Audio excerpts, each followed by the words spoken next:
Remember, health comes first.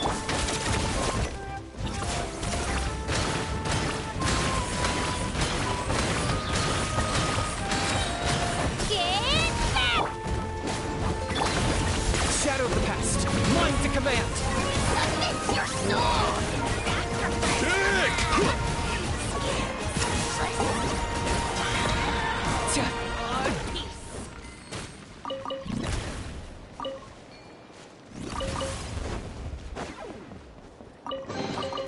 Everything has its use. Were you not play with as a child? Is that it? Witness my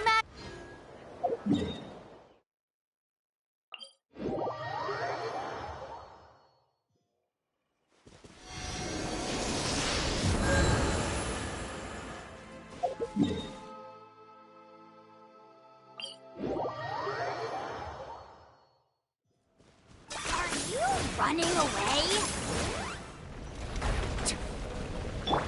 Strike a pose! Time to shine!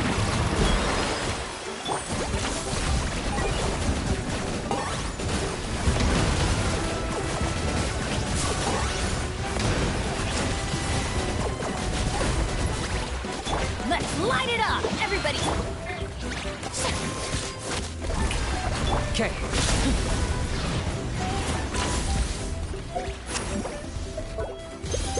Target acquired.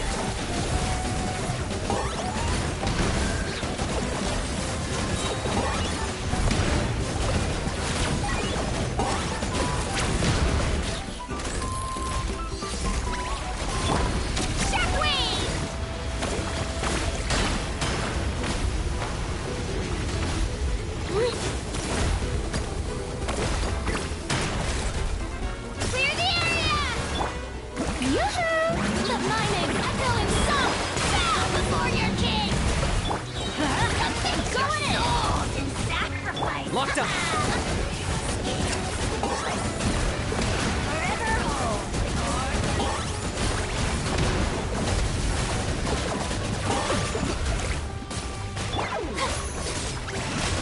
May I?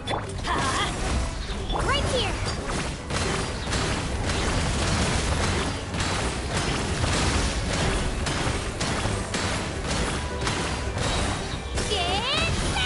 Let's light it up! Target acquired.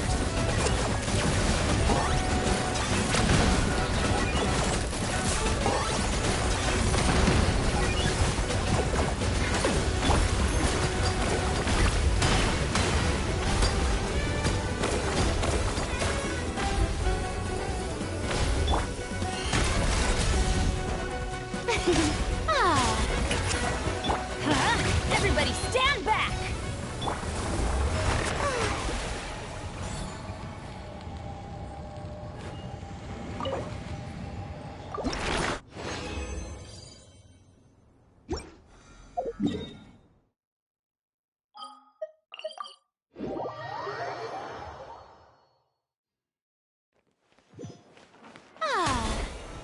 Ad Astra Abyssosk. Welcome to...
Shower me with praise! Let the world come alive! For the Lord of the Night! The dead would blaze and drag.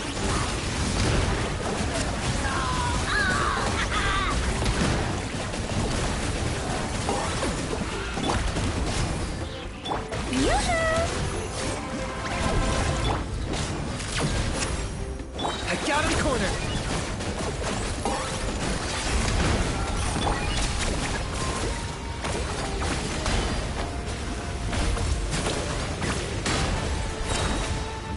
Clear the area! Strike a pose! Let my name echoes! Going in! Target acquired!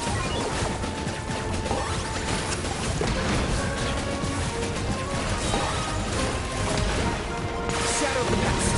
Mine to command! Glory to its mighty there!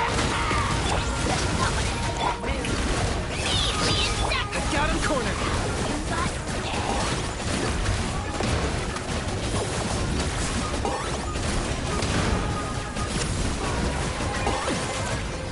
Everybody stand back!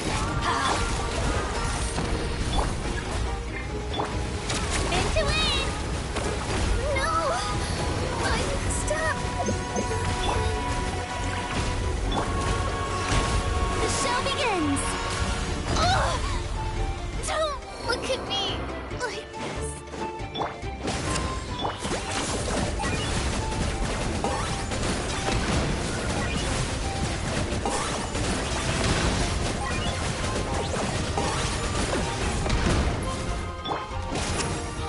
Right here!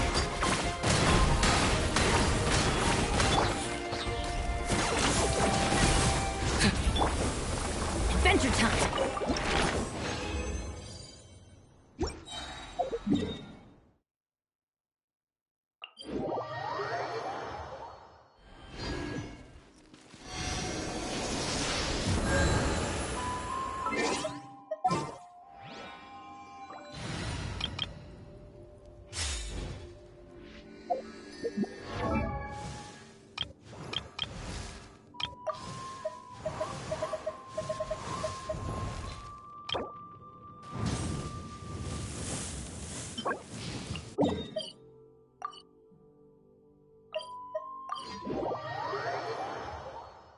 Here's how I allocate my energy on a job. 70% goes to investigating, 10% to making a final decision, and the remainder for execution.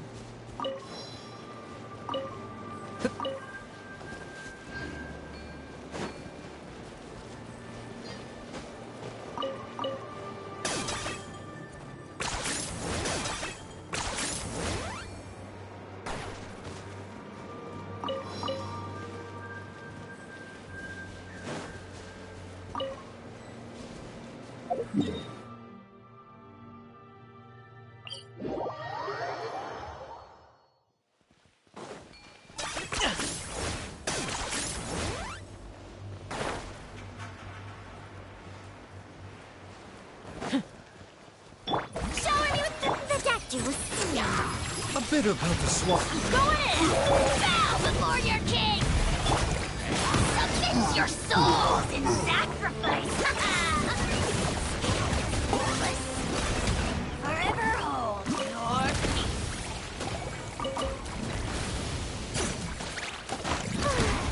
The doctor will see you now. A bitter pill to swallow.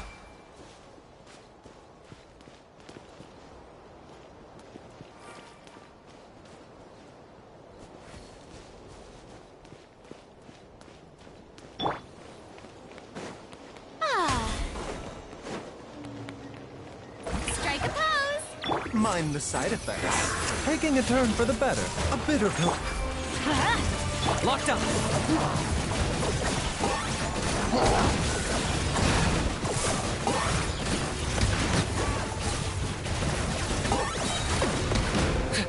Time to shine! Everybody stand back!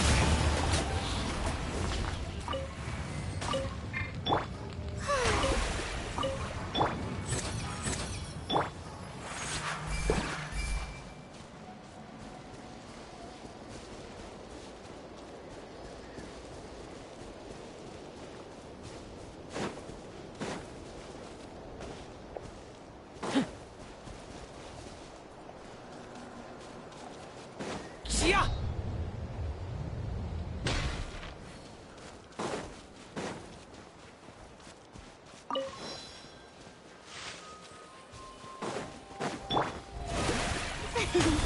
The doctor was stealing. Remember, health comes first. I got him cornered!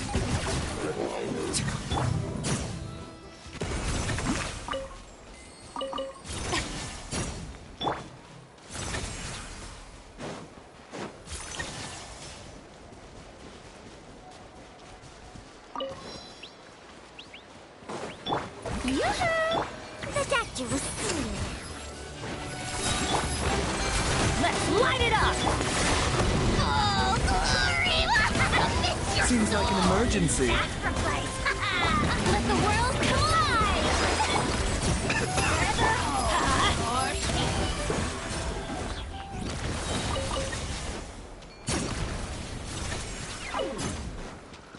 Locked up!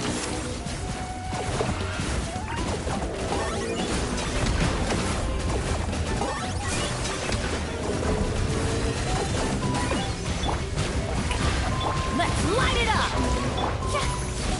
A bitter pill to swallow. Mind. Okay. My mistake. Target acquired.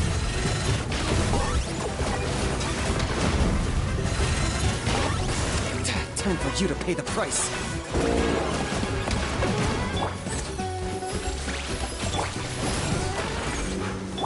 Ah, may I present?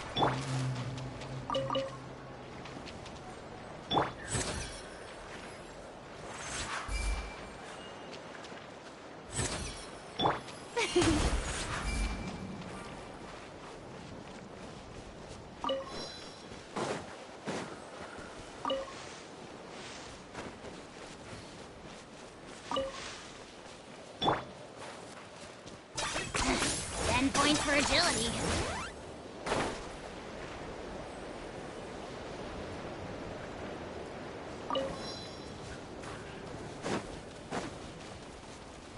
Are you running away?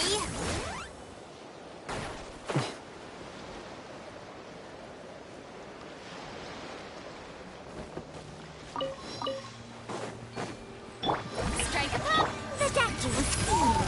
A bitter pill to swallow.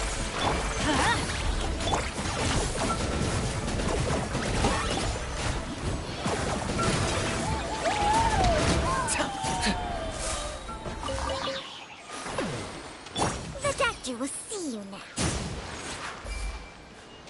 A bitter pill to swallow.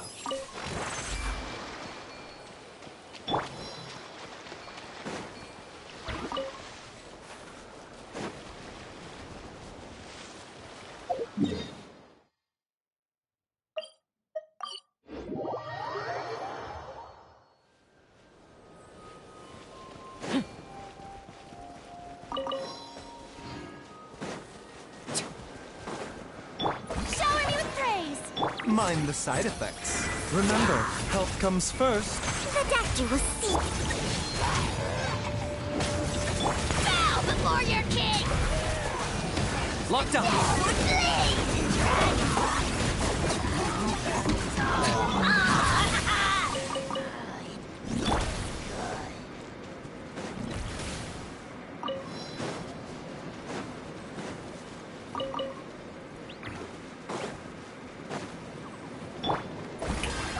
Time to shine.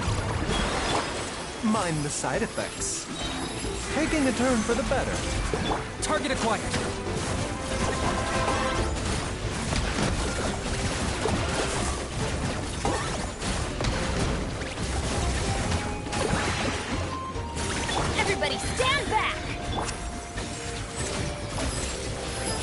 Let's light it up! Locked on! Claim these souls! Submit your soul in sacrifice! Scared, speechless. Forever hold your peace. Strike a pose! A bitter pill to swallow.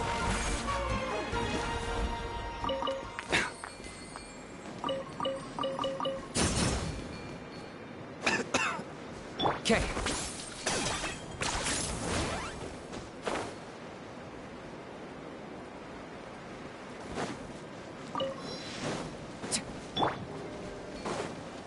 Shower me with praise! Let my name echo in song! The doctor was singing. Remember, help. I got him cornered!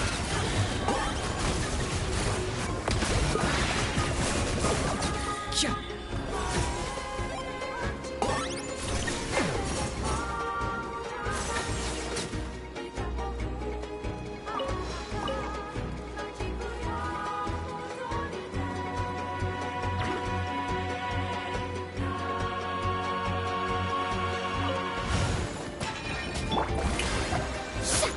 A bitter pill to swallow. Mind the side effects. Taking a turn for the better. Teamwork is dreamwork! For the Lord of the Night! Locked on! Submit your soul in sacrifice! Speechless. Let's light it up!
Oh, ow!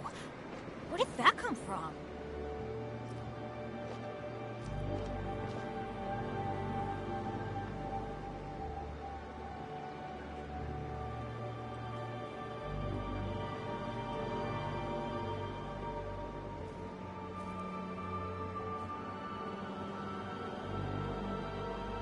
Benny's Adventure Team, assemble!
we go. Okay. Ugh, worthless pile of garbage. Stop yapping, just take it or leave it. Strike a pose. Time to shine. A bitter pill to swallow. Remember, health comes first.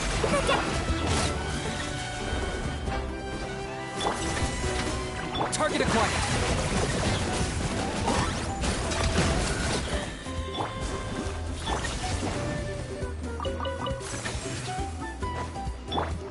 Shower me with praise.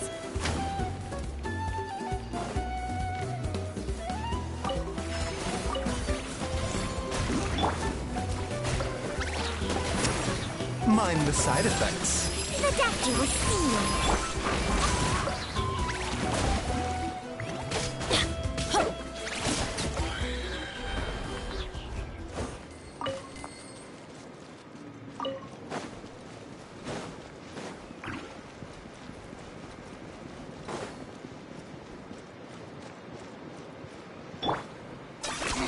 10 points for agility.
Points for agility.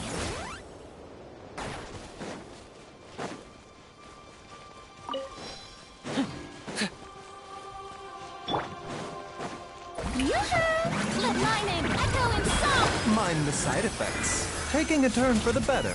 I'm going in. Bow before your king. Submit your souls in sacrifice. Scared, speechless. Strike a pose! A bitter pill to swallow. Mind the side effects. Seems like an emergency. Let's light it up!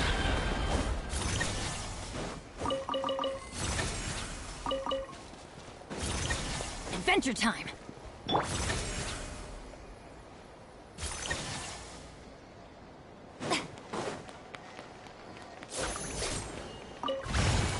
Shower me with praise! The doctor was sealed. Taking a turn for the better. Let the world come alive! Everybody stand back! Shadow of the past. Mind to command. Locked up. The glory to which none can compare!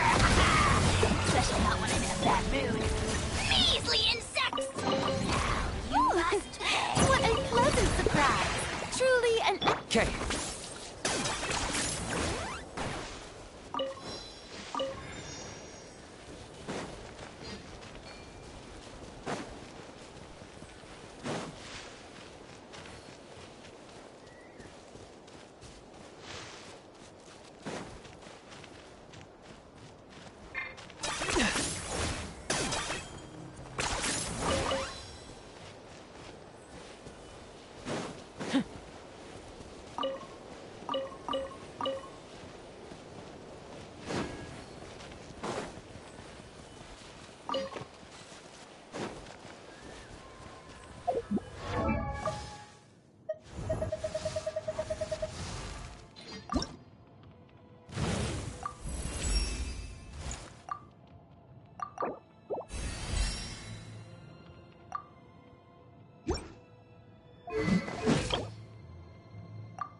Points for agility. Is this really necessary?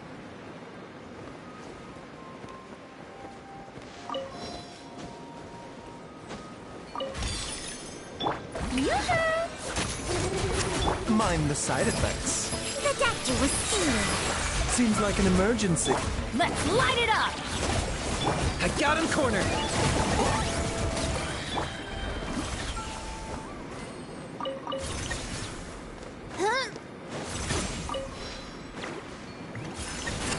Shower me with praise! Mind the side effects.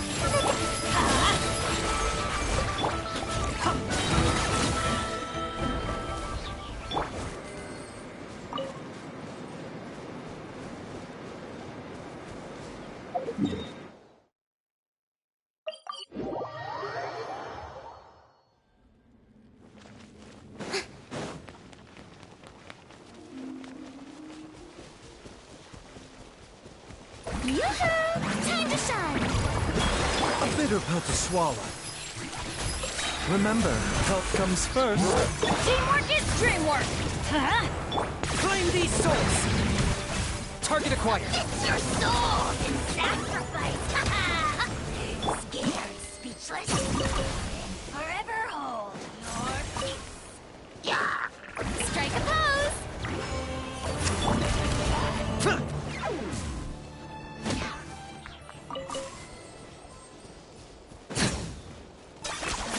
You really are a one-trick pony, you know.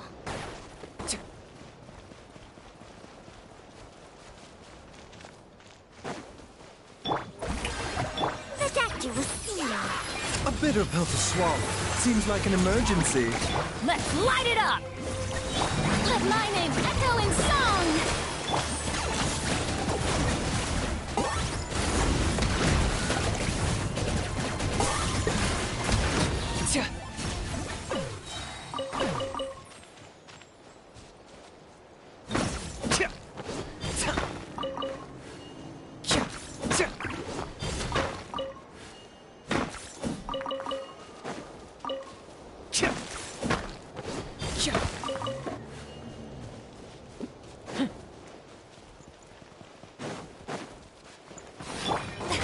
Shower me with praise! Mind the side effects. Taking a turn for the better. Ow! Everybody stand bow before your king! The glory to which none can compare! Especially not when it's that rude. Measly insects! You must pay!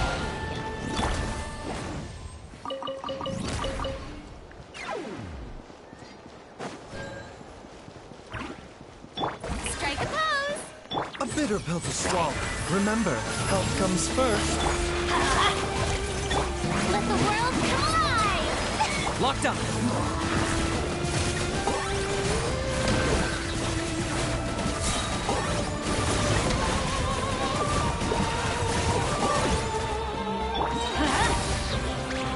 I'm going in! Off we go! Adventure time!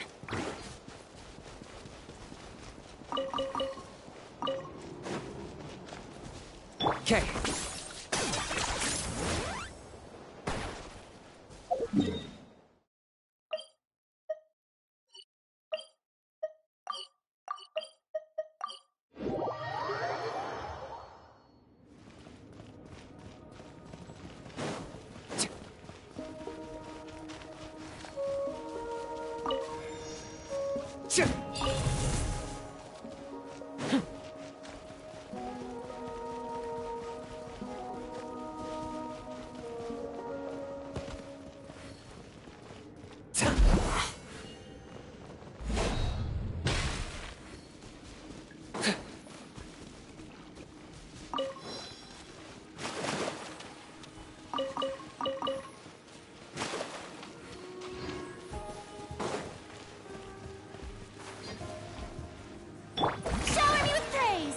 Mind the side effects. Come on! Seems show like an me your emergency.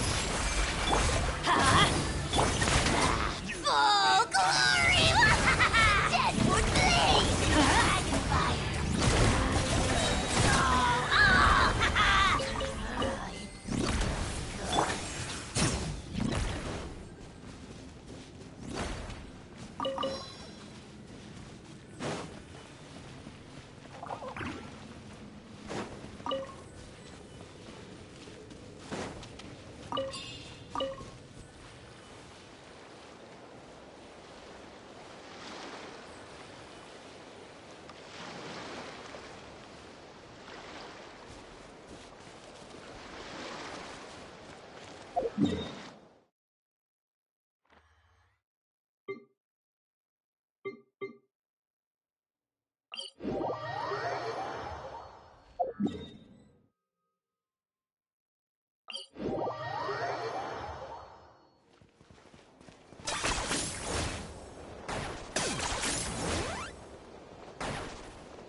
Are you running away?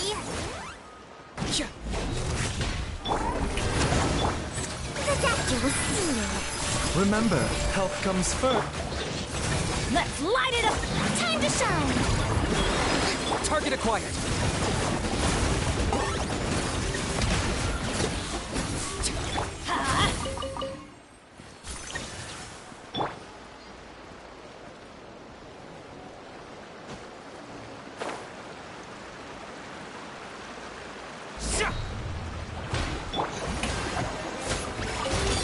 A bitter pill to swallow. Taking a turn for the better. We go! I got him cornered. Claim these souls. Submit your souls in sacrifice!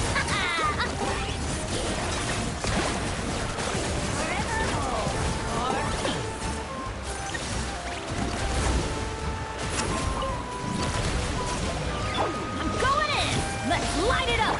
Strike a pose! Let my name echo in song! The doctor will see you.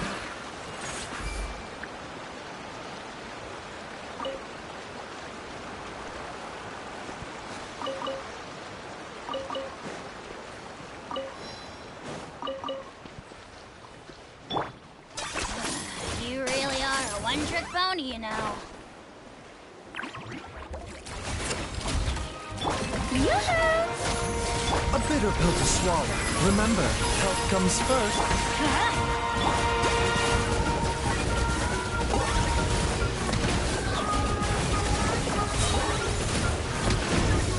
Let's light it up! Okay. Bow before your king! The Deadwood Blaze in Dragon Fire!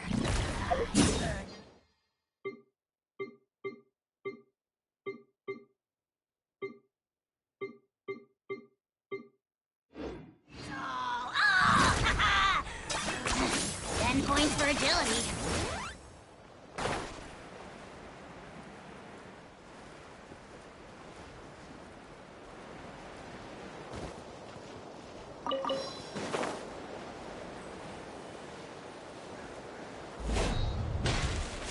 Strike a pose!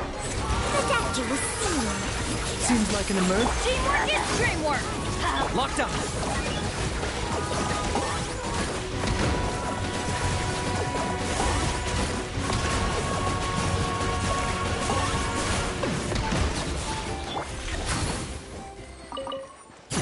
Off we go!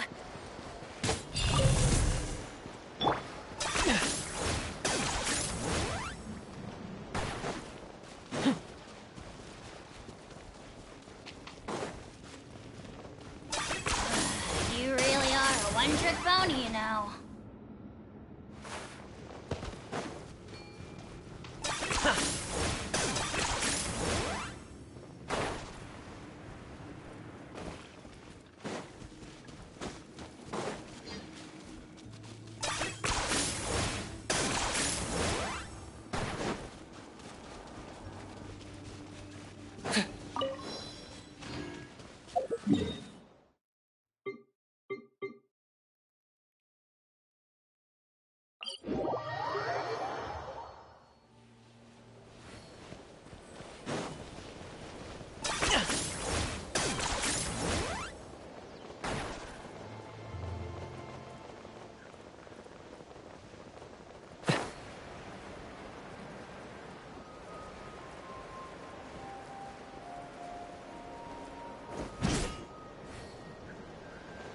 Yeah!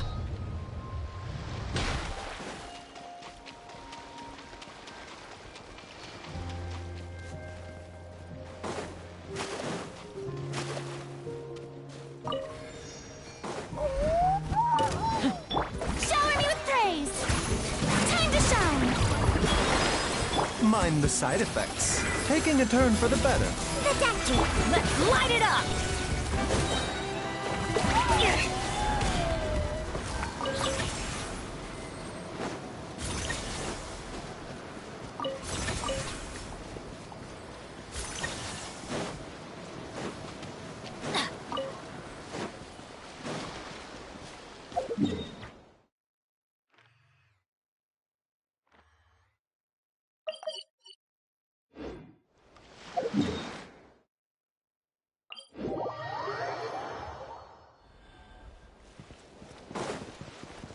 Okay.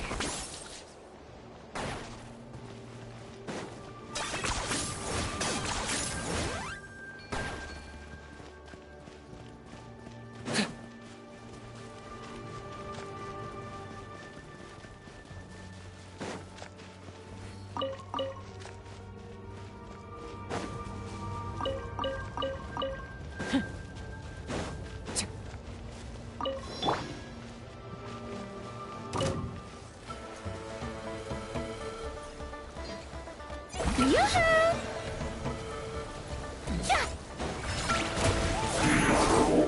A bitter pill to swallow. The deck will see. Seems like an emergency. Everybody stand back!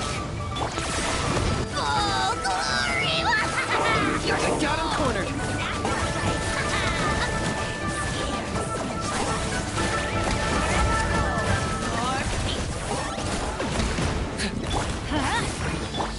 A bitter pill.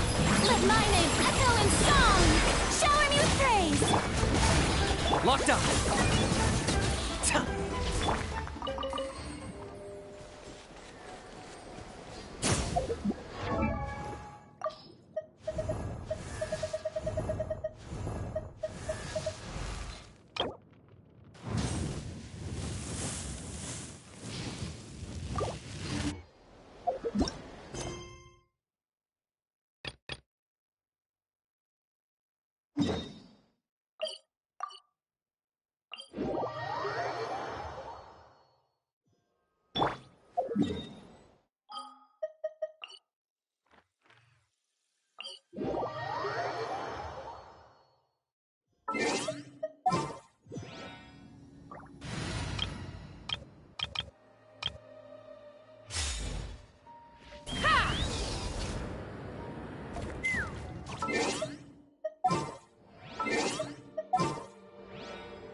Ready to ride.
Go! You're free now! Rise with the sun! Full throttle!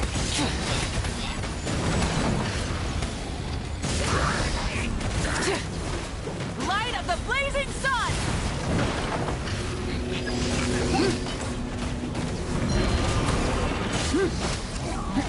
Try and stop me!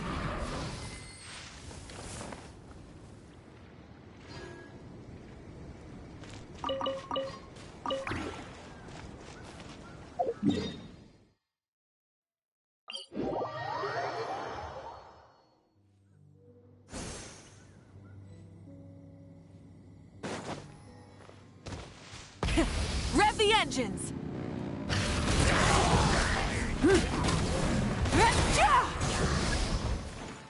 Strike a pop! Tell me what you see!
Yoo-hoo!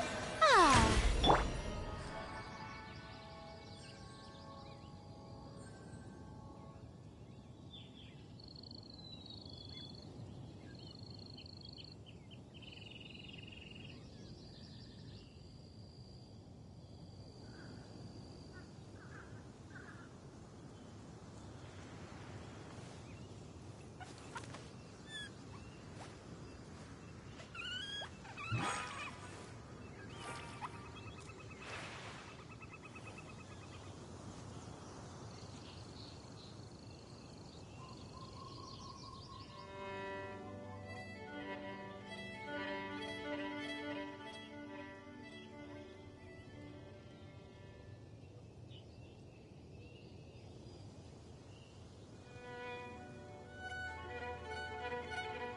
Someone told you the Masters of the Night Wind is a tribe of war. Ah. How brilliant!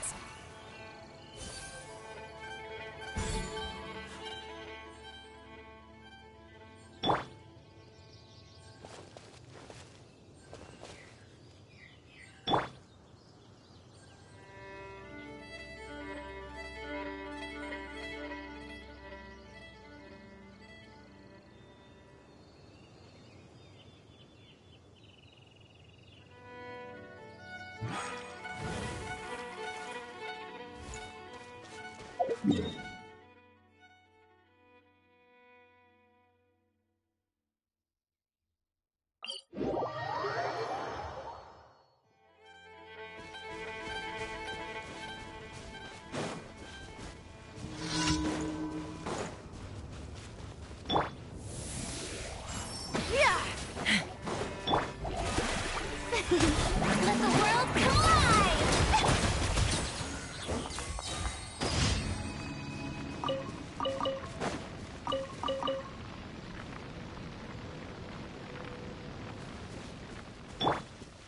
Full throttles!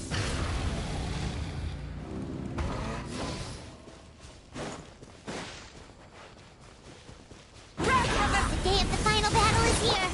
Time to go to the stadium of the Sacred Flame. You can do it, Traveler.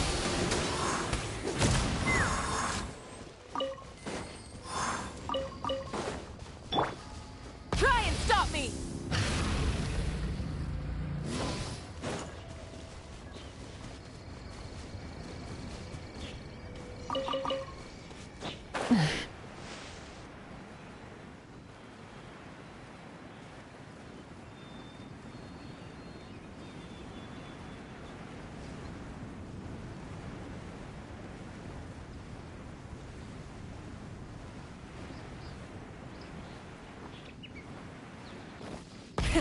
Rev the engines!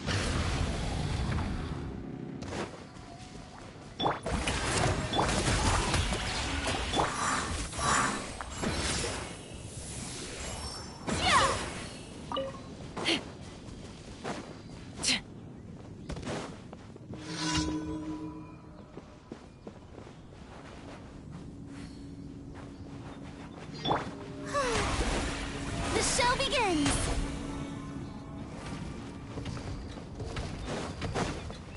Try and stop me! Not bad! Tell me what you see. Not too far now.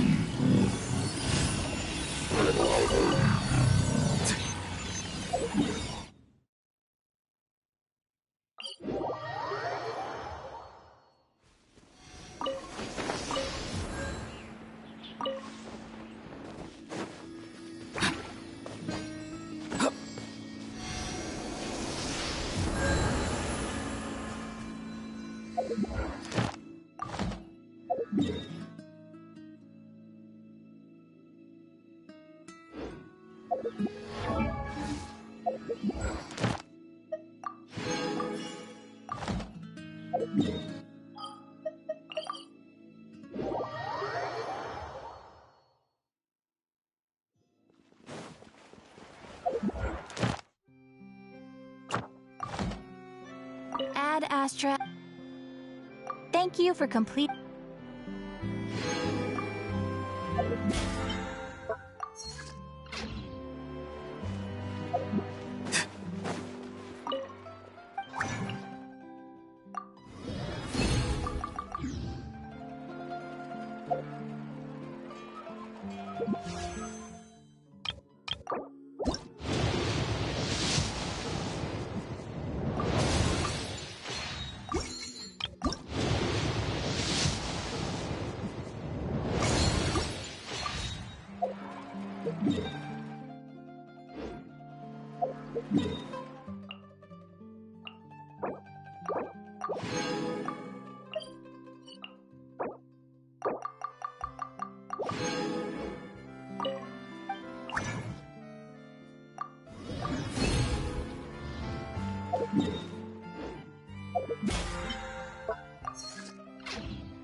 Shower me with praise!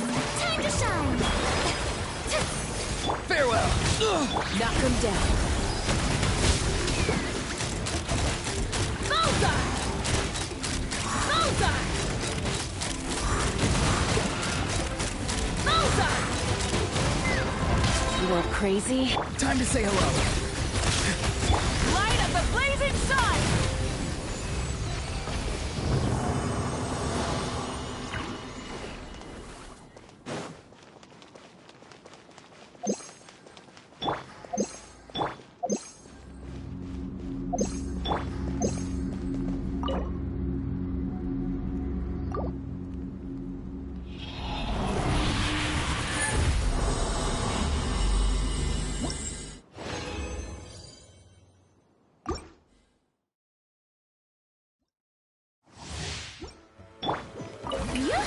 Fire in the hole!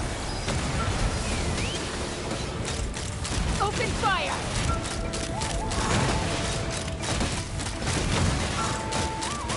Bullseye! Let the world collide! Not too far now. Tell me what you see.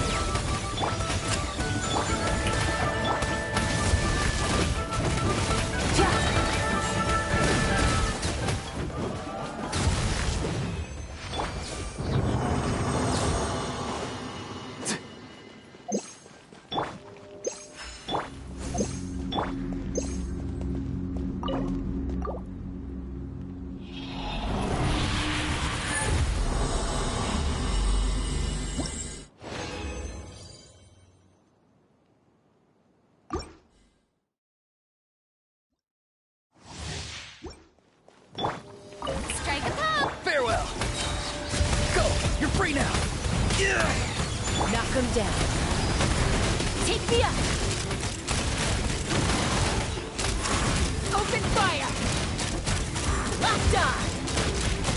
Bullseye! Open fire! Wrath from the skies! Full throttle!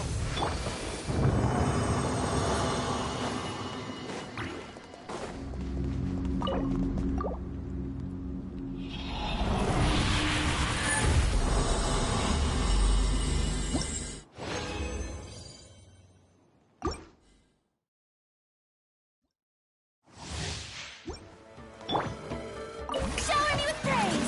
Let my name echo in... Time to say hello. Not too far now. Hold on to your hats. Let's fly!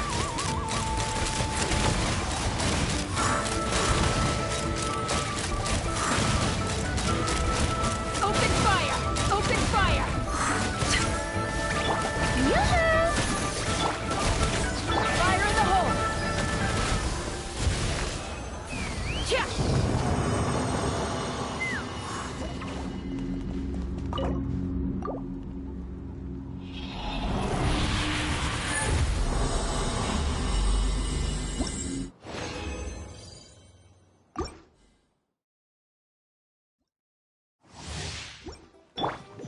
Strike a pose!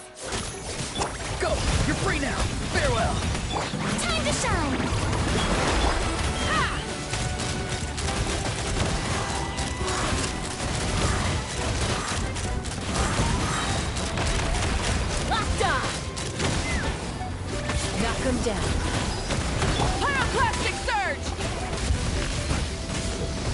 Switching gears.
Not too far now. Time to say hello. Let my name echo in song! Rev the engines!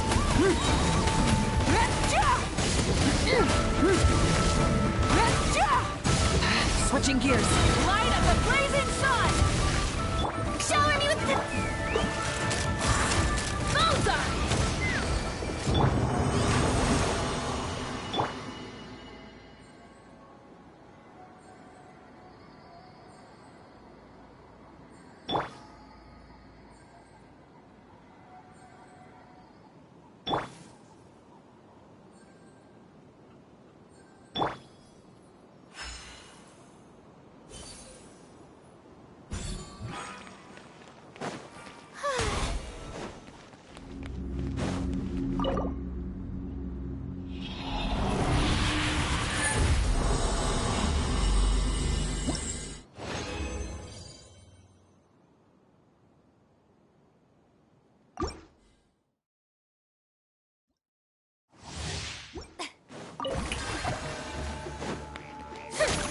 He's free.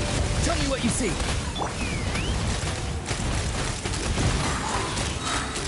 Bullseye! Locked on! Open fire! Fire in the hole! Take me up!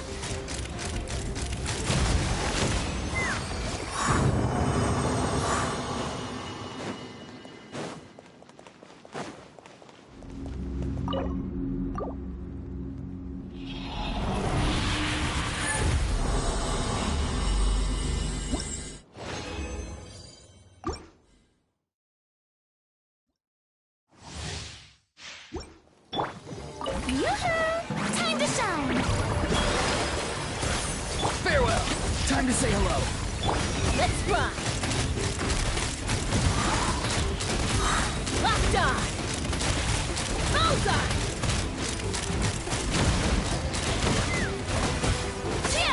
Hold on to your hat. Wrath from the sky! Try and stop me!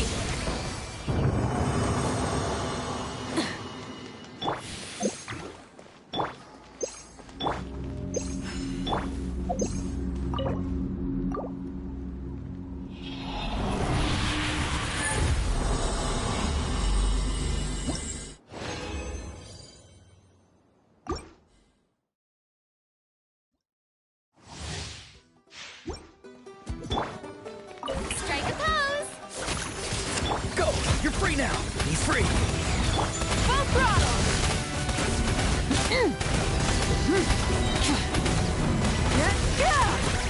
Let my name echo in song! Pyroclastic surge! Take me up! Open fire!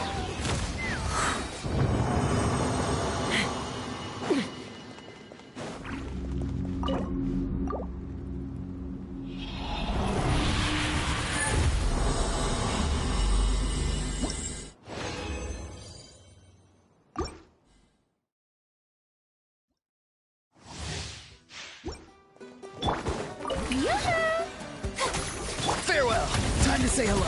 Fire in the hole! Ha! Locked on! Bullseye! Open fire! Wrath from the sky! Time to shine! Shower me with praise! Hold on to your hats.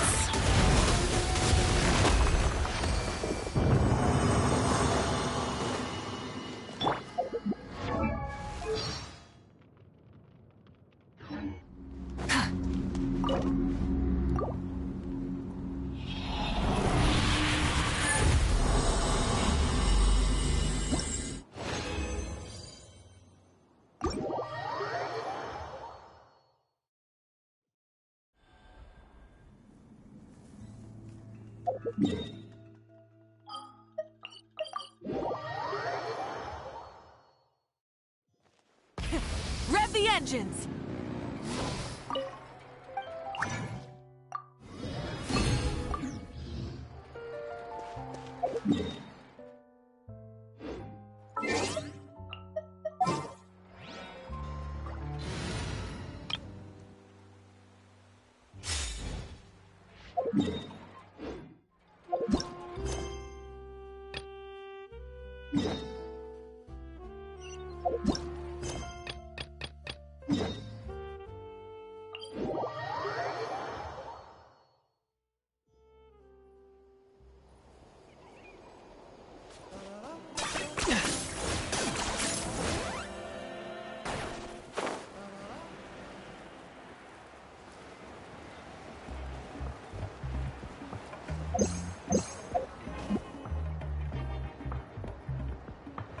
You two can wait outside for a moment. I just need to go in and grab something.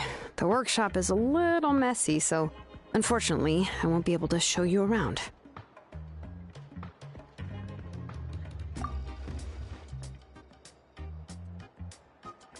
Oh, yeah, that's not really what I mean. It's not the mess that's really the problem. It's just that the workshop is cluttered with way too much stuff. Books, files, and even ancient texts I got from the Masters of the Nightwind. Everything's piled up to the ceiling. You probably won't know where to step once you're inside. Kachina suffered quite an unfortunate series of events the last time she went inside. Well, I suppose it was my fault for being so focused on searching for information at the time that I forgot to lock the door. After entering the workshop, she was shocked to find herself face to face with a massive woven scroll from the Masters of the Nightwind, and then she turned around and knocked over a huge stack of forging blueprints. She tried to step out of the way, but tripped on a poster tube that was behind her, and then boom! The forging blueprints came crashing down right onto her head. Oh no! She's lucky I noticed in time. I found Kachina in a daze and managed to save her before an entire set of the history of the Children of Echoes was about to bury her. I then dragged her up to the second floor. Ever since then, Kachina always waits outside the door and doesn't dare take a step in whenever she comes to see me.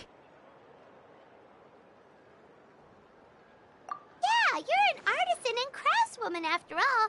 We thought there would be weapons and armor hanging all over the place. But it seems more like a library than a workshop. Well, my primary work is forging ancient names, which is much trickier than making swords and tools. Aside from the necessary craftsmanship, I also need to consult many ancient texts. You probably already know that each ancient name represents a certain spirit, behind which are countless related stories to support it. In other words, the essence of an ancient name is the physical manifestation of a certain spiritual will. And as a name engraver, when I'm working on a new ancient name, I'm not only trying to give it a physical shape, but more importantly, I'm also trying to understand the spirit contained within the name. And to do that, I have to collect as many related stories as possible and read through them all. But, as you might know, people tend to add a lot of extraneous details when it comes to stories about themselves. For stories that have been clearly exaggerated or altered, I must gather other related stories and information as cross-references. This way, I can filter out all the absurd and exaggerated details and restore the person's life to its true nature. Only in true stories can you find the authentic spirit. And this is the only way for the spirit to become an ancient name that matches its essence. We've heard about the concept behind ancient names before, but after hearing you explain the details, Paimon can't help but think that ancient names are really powerful.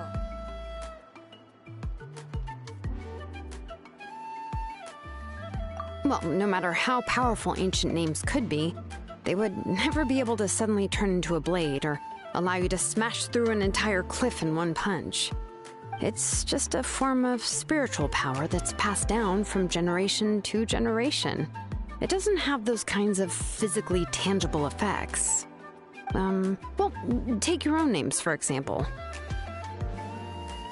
From the moment you appeared in this world, some person had already prepared a blessing for you. And that person then condensed this blessing into your name and gave it to you as a gift. It may feel like the moment you received your name is already in the past, but it will always stay with you and move with you in the future. Names are blessings for the future from people standing in the past. Well, that's what Auntie once told me.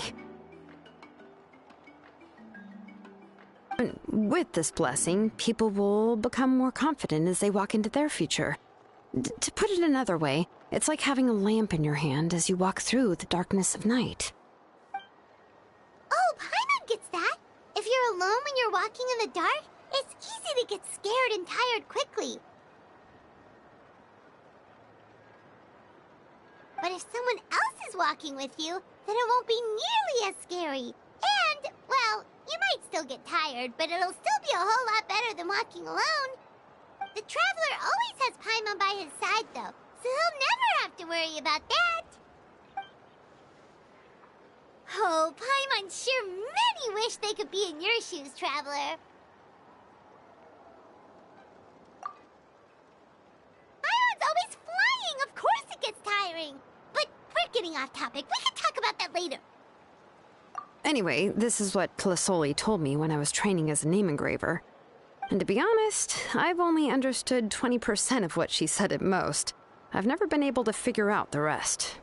But doesn't that mean you basically don't get it? Well, that's not entirely true. Auntie and I have at least come to a consensus on the most important thing. You know what? I am sick of talking. We can talk about all of this later. Please, wait a moment while I grab my things.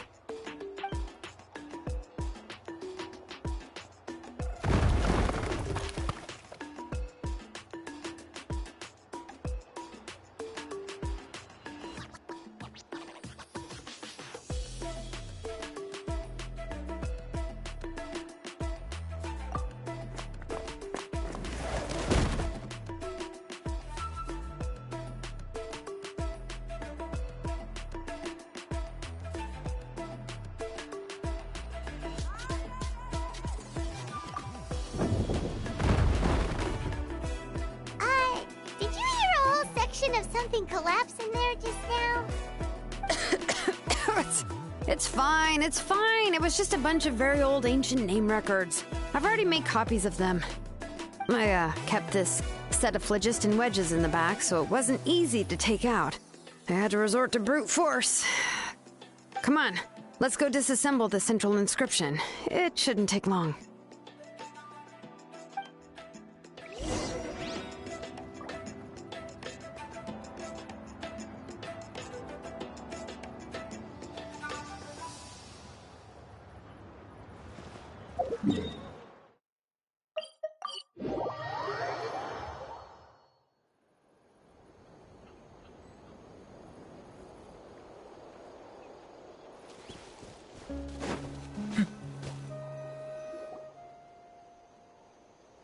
Here we are. This is the place.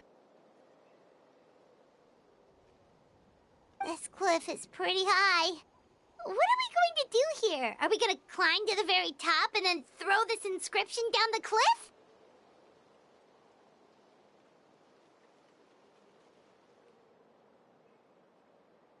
I'm going to use phlogiston to make an engraving circle on the cliff wall. That will allow me to investigate the internals of the central inscription. Now let me see if this thing can even turn on. I was still an apprentice last time I used it. Before we attempt to engrave the inside pattern of an ancient name with phlogiston, we always use this to draw out the engraving diagram on a cliff or open ground. Only after we've confirmed that phlogiston can flow properly through the internal engravings can we start formally working on the small internal engravings of the ancient name. If we want to dismantle the central inscription in a non-destructive manner, we'll have to use this thing.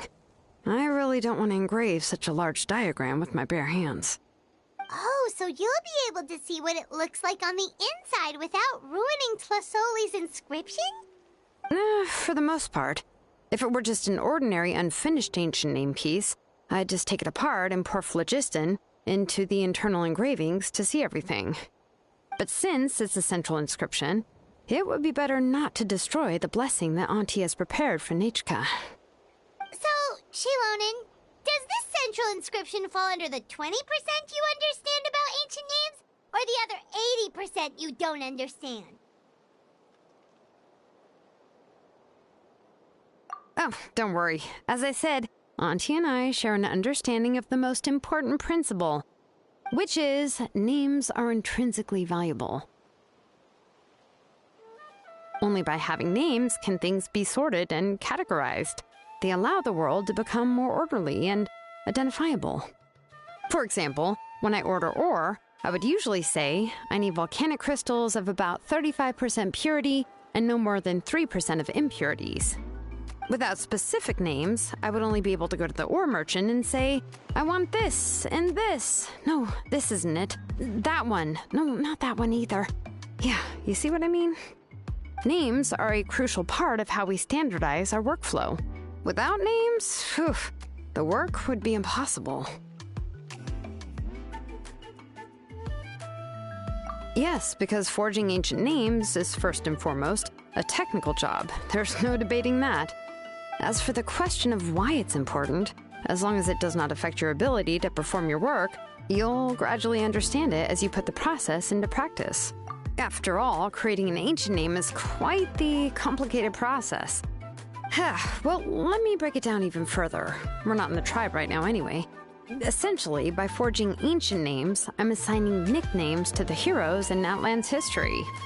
Giving someone a name is a subjective expression. You just need to express your hopes and wishes for them.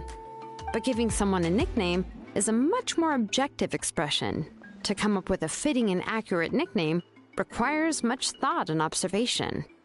If ancient names or nicknames aren't descriptive enough, no one will remember them anyway. So the best I can do is gather all the information I could and try to come up with the most fitting nicknames possible.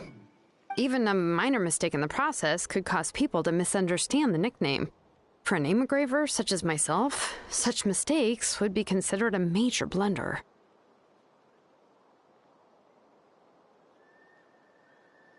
Paimon isn't trying to come up with a nickname for Shilonen. Besides, all of Paimon's nicknames have been very descriptive. Everyone can remember them. Phew. Now I'm curious. Why don't you, come up with one for me? Are you serious?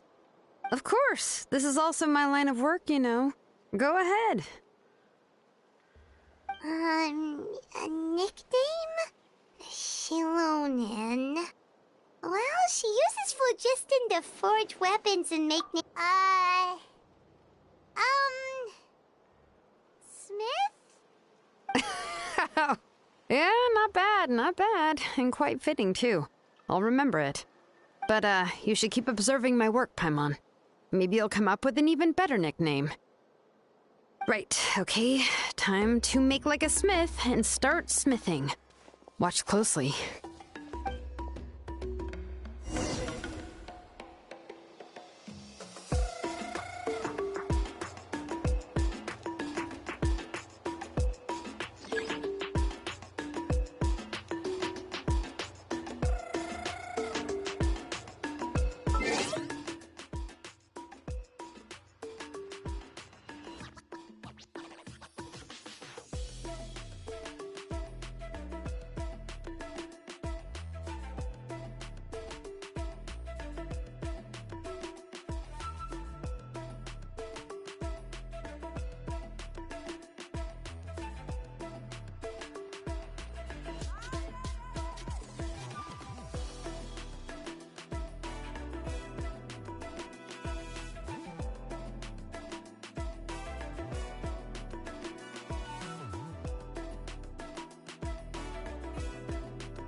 We should take a break after all that running around.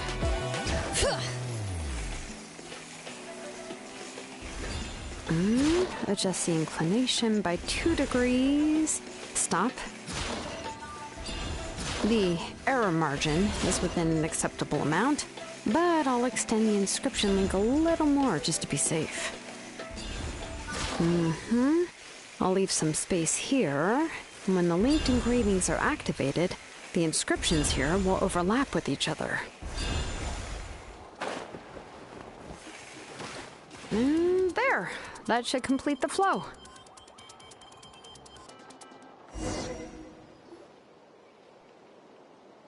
Amazing, Shilonen! You were running all over that cliff as if it was flat ground! Oh no, it doesn't have anything to do with my tribe. It's just the phlogiston adhesive I have on my shoes. But after all that running around, I'll have to infuse them with more phlogiston again. Huh. I should prepare a spare supply of phlogiston to bring with me next time. More or less, yeah. I usually have at least the key equipment on hand. I can show them to you when we next find the time, but let's get to work first. Let me see. Start with Anchor 1 and activate it with Density 3 phlogiston.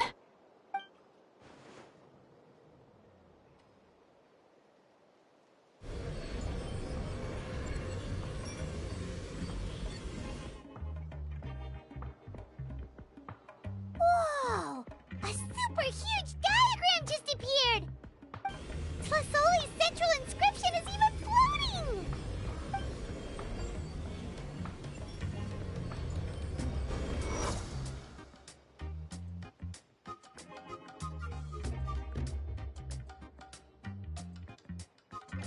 So are you done checking the inscription, Shilonen? How does it look?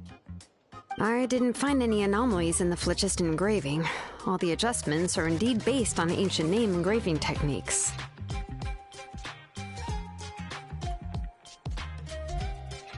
That means we can help Tlasoli and Machka now, right? Well, probably, but I have good news and bad news. Oh, but I'm also just going to go ahead and share both, so it's not like you'll have a choice in the matter. Paimon will cover her ears after the good news. Well, even if you cover your ears, the issue will still continue to exist. But, before we get to that, I want to ask the Traveler a question. What are your thoughts on absorbing memories?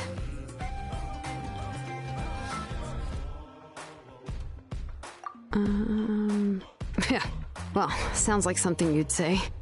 But if you ask me, there's a problem with what Auntie said. It's hard to control the absorption of memories. Technically speaking, this type of inscription has the power to do far more than absorb memories related to a single person. By herself, Auntie can't handle that level and scope of work, but if she has accomplices, it is completely possible for her to use this inscription to accomplish far bigger things. Accomplices? You make it sound like she's committing a crime! Well, here's the good news. Yes, this Blaze Gem inscription would be the perfect tool to commit crimes, but we haven't found any accomplices or signs that she intends to put it to such uses. From a purely objective standpoint, we can consider that possibility as yet to be confirmed for now. The bad news is, there's still an underlying problem with this Blaze Gem inscription that cannot be ignored. I believe I've mentioned this before. Ancient names operate with the help of the Wyab, granting them the power to read information kept in the ley lines. In this process, the Wyab actually function like relays, helping the ancient name bearer sense the information from within the ley lines. If you remove the Wyab from the process and don't use any tools, then finding a specific story is akin to trying to scoop up a specific grain of sand from a rushing river.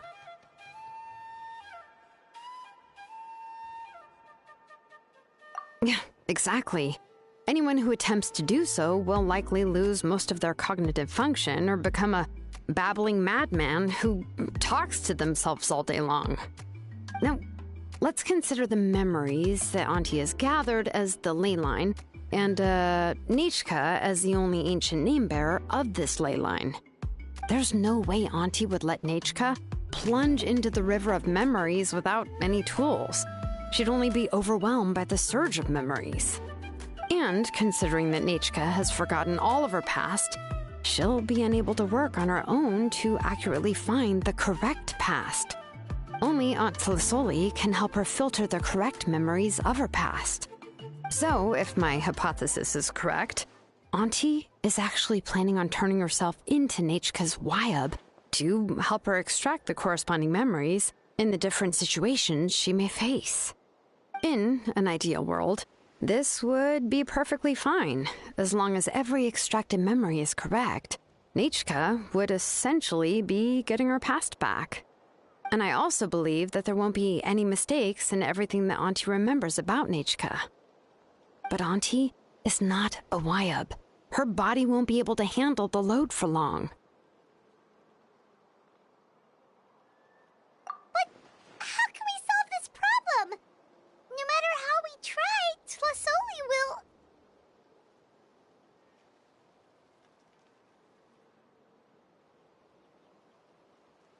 Names are blessings for the future from people standing in the past. I've also made up my mind. Come on, let's go see Auntie.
I'm not the friend to come to for words of comfort or encouragement.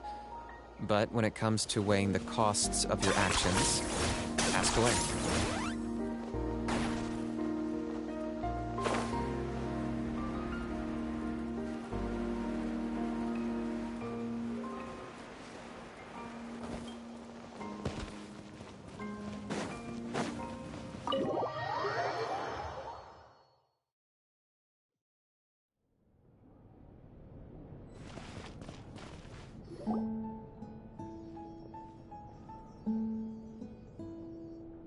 Shilonen.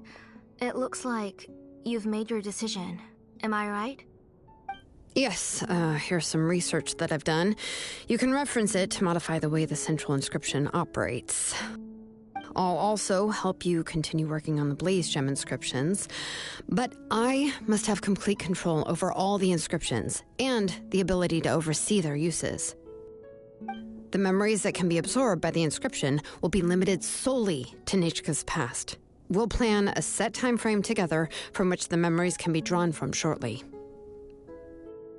If you attempt to extract any memories beyond this scope, then I'll consider that as committing a criminal act and halt all work related to the central inscription. After the memory bank is constructed, the Blaze Gem inscription's absorption functions must be stopped immediately. Only functionalities for outputting memories will be kept. I accept. Thank you, Shilonen. I really... Auntie, you know I can't stand it when you do this. If you needed my help, you should have just said so. There's no need to beat around the bush like you did.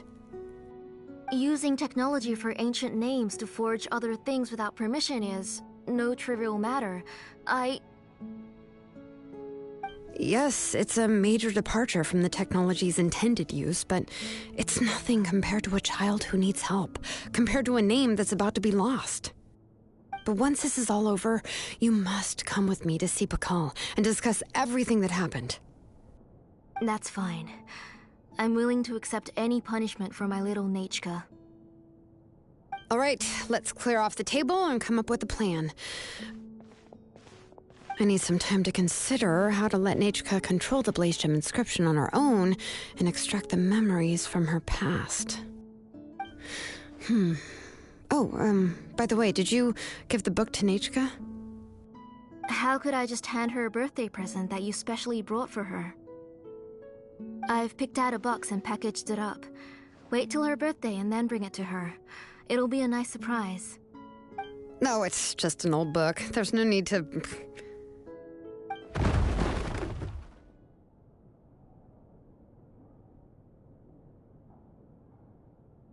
Oh, is Nachika up again? But what was all that noise? It sounded like something broke. Uh-oh. That's not good. Let's go have a look. Nachika, don't hurt yourself. Shilonen, is that you? You're Nachika? How many times have I told you? Don't get out of bed on your own. You were running a fever yesterday. Hello, Nachika. Thank you for the book. I've already read it several times. You've already read it? But didn't Tlasoli package up the book that Shilonen brought?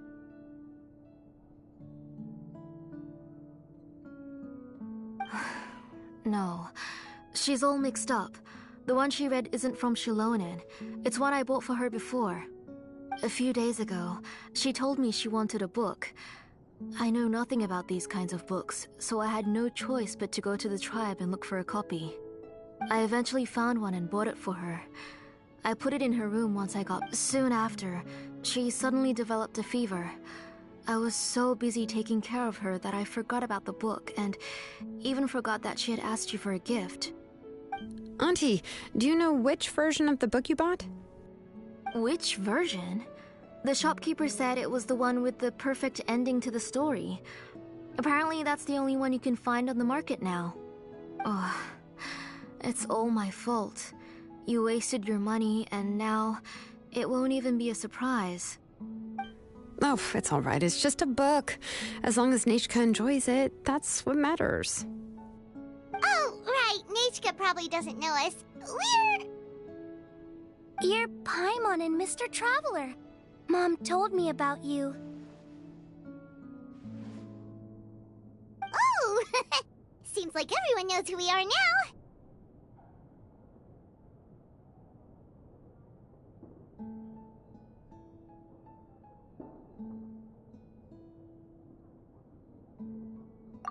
Yeah, Nachika seems to be doing pretty well today. Since she's been stuck indoors for the last few days, why don't we take her out for a walk?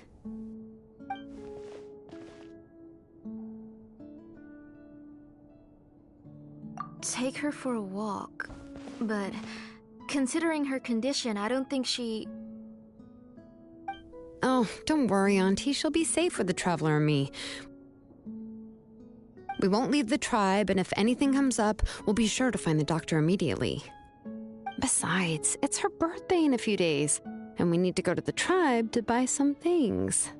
Let's give her a proper celebration. What do you think, Auntie?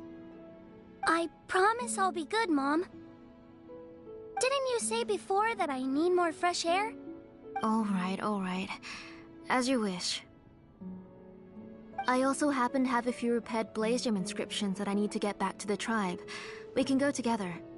Wait for a moment. I'll go get Nachika's water bottle and some towels. Some medicine. Oh, and a parasol.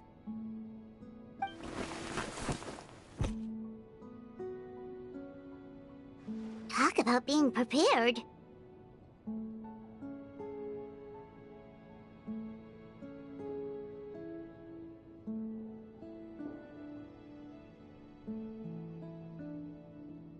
It doesn't hurt to be prepared. Okay, let's go.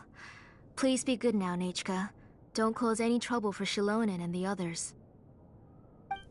Oh, you can let me carry these. And don't be a stranger, Nachika. Feel free to tell us anything. And even I was quite a handful for Auntie when I was little. Yeah! It's not often you get to go out to play, so just have fun! Okay, thanks everyone. And Please don't worry, Mom. I'll be good. Let's go look for Igno. I've had her Blaze Gem inscription for a while now, and I'll finally return it to her.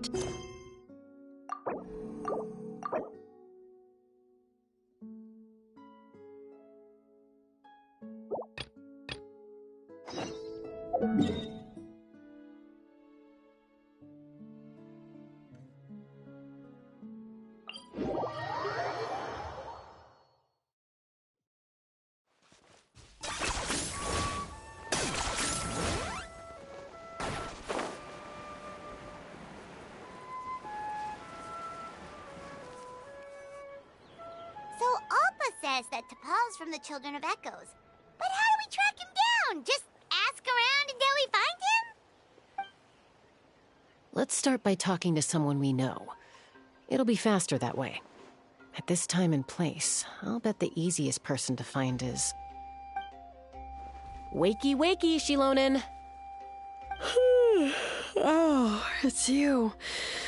Okay, give me a second. I'll come down.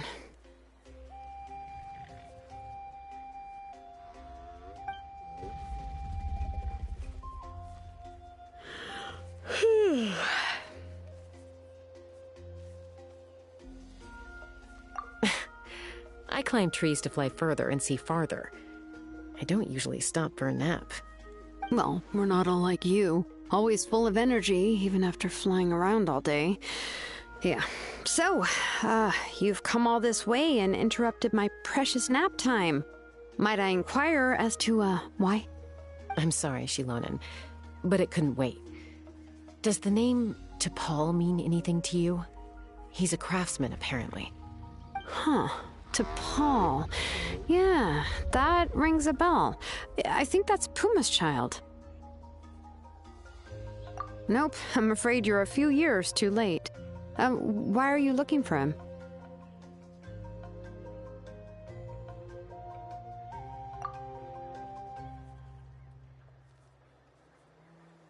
Huh, phlogiston wings.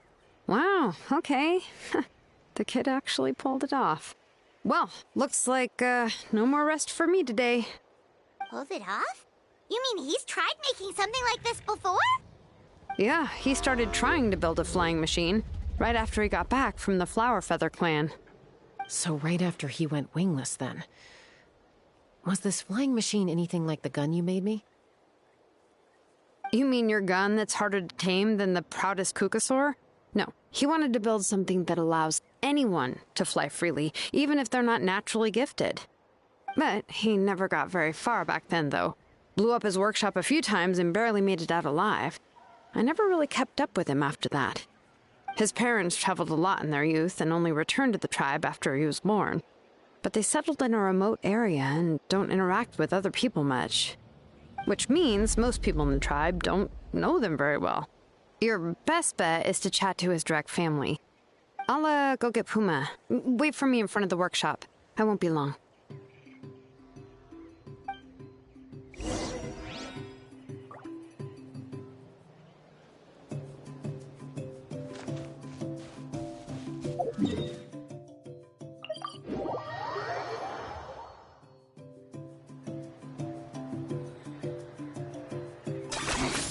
Points for agility.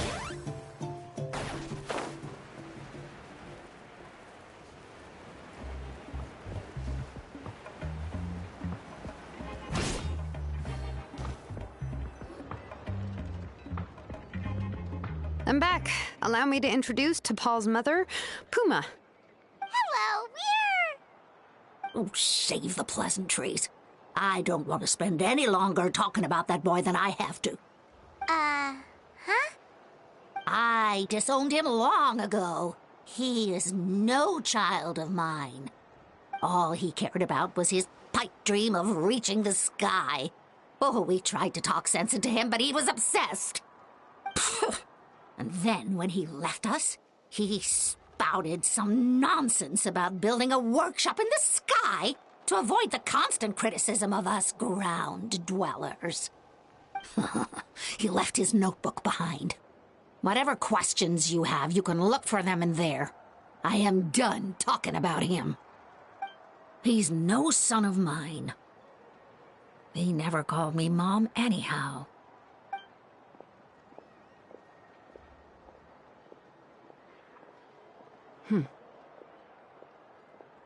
Wow, they've really fallen out. Paimon sure wasn't expecting that. Her husband, T'Pol's father, he passed away recently, and T'Pol didn't even bother to show his face at the funeral. If you ask me, that was probably the final straw for Puma. I'll go keep her company. If there's anything else you need, just come and find me. Thank you. Okay, so this notebook is the only lead we've got now, right? What's in there?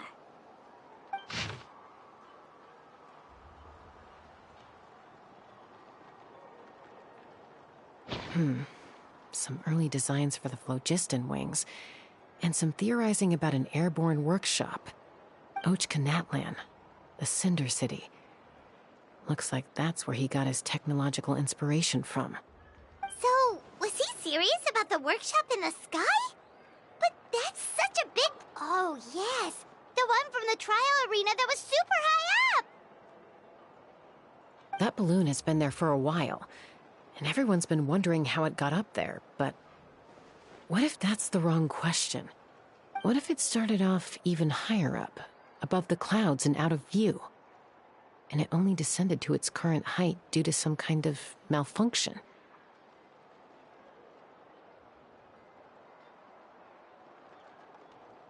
Part of T'Pol's workshop?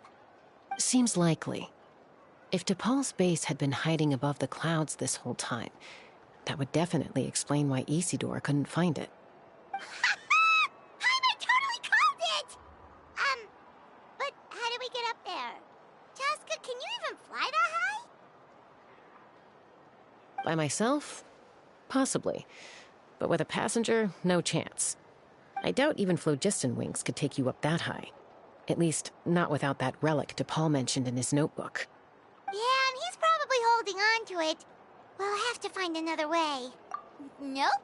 That's way beyond Paimon's altitude. Also, would you really expect Paimon to go up there and take on T'Pol all by herself? Let's not worry. Just because we can't think of a solution doesn't mean no one else can. I'm not the only flying expert in my tribe, you know. Oh, good point. We should go ask Elder Alpa. And Mutoda. He was quite the flying ace back in the day, too. Let's head back and see what they suggest.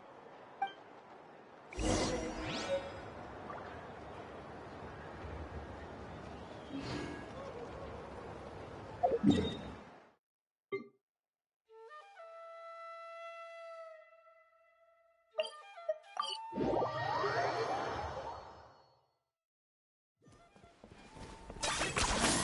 really are a one-trick pony, you know.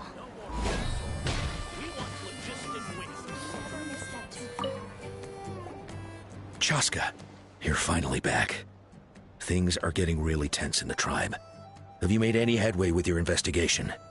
Some people even think we arrested the merchants just to support the flying squad and crack down on the phlogiston wings.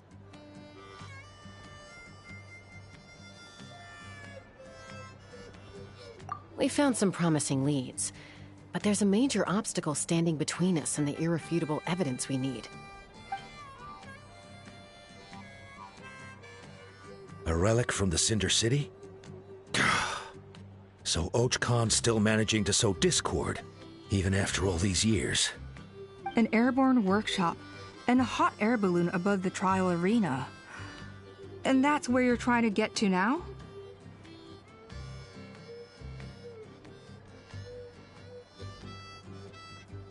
Neither phlogiston wings nor a Kukusaur can take you that high up. Do you really think that's where T'Pol is hiding? You know what? There might just be a way. Really? Do you still remember those spouts in the arena? When they were all blocked, the gaseous phlogiston was trapped and unable to flow. But now, it's flowing freely. If we were to block them up again... You mean all of them except the one at the very top of the arena? To build up the pressure there? Precisely. With all the gaseous phlogiston flowing through one spout, it would create a high-pressure wind current. And then we just ride it up into the sky! Yes, it has its risks, but with Chaska's abilities, I think she could manage it. It's an extremely risky approach, but I agree that it's feasible. If you want to give it a try, check with Inkanak at the trial grounds. She can explain how to block the spouts. Chaska, if anyone has a hope of seizing this evidence from the high heavens, it is you.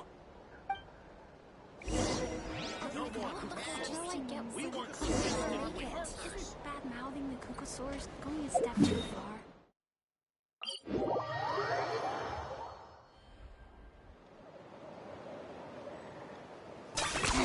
10 points for agility.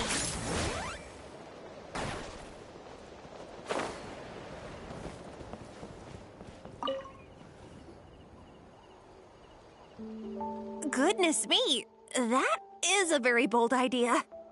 Maybe so, but we have to act fast. What's the quickest way for us to block off the spouts? From a technical perspective, I'd have to advise taking some measurements and carefully planning this out first. But I'm guessing that's not what you want to hear.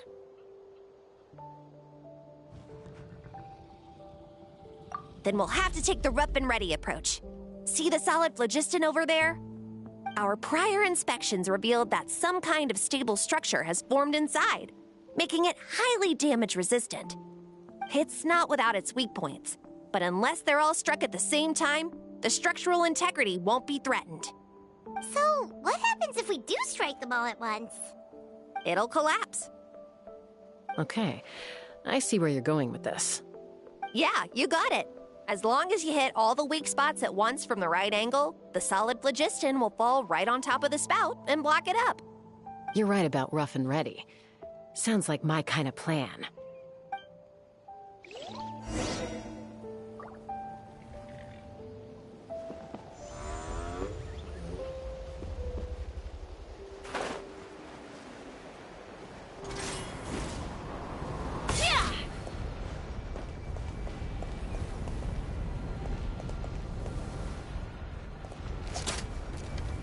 Take me up! Bullseye!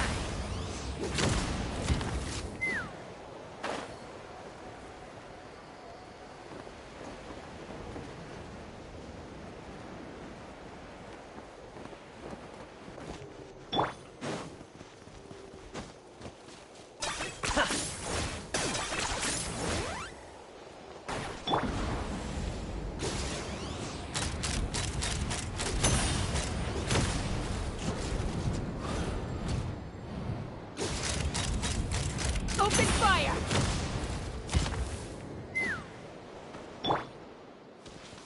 Are you running away? Let's burn this breeze.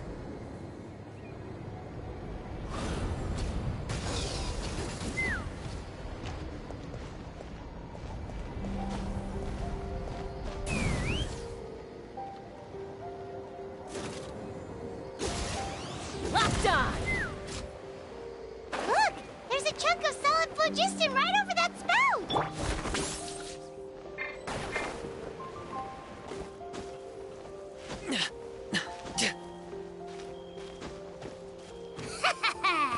Pleasure doing business with you. Let's fly!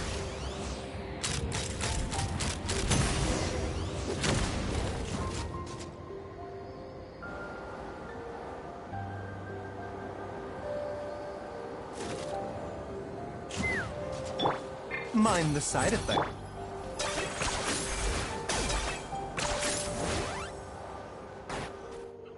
It actually worked! But wait, how are Paimon and the Traveler supposed to get up there? Koya can give you a lift. She's actually been following us this whole time.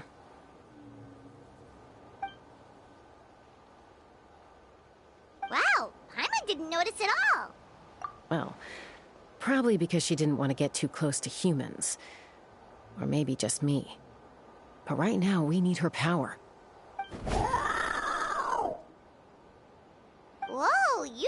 have to summon her. Yes, up there. That's probably where Chime is. All right, let's go have a little talk with this T'Pol.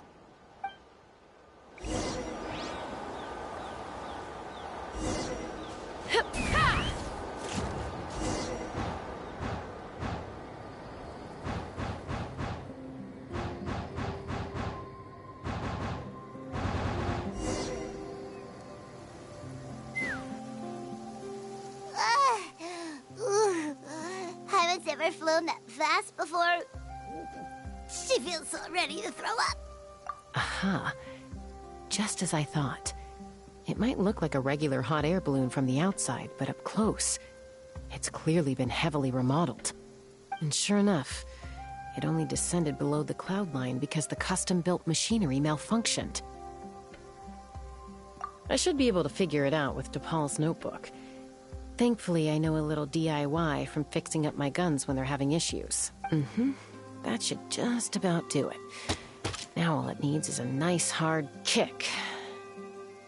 Maybe that works on your guns, but, huh?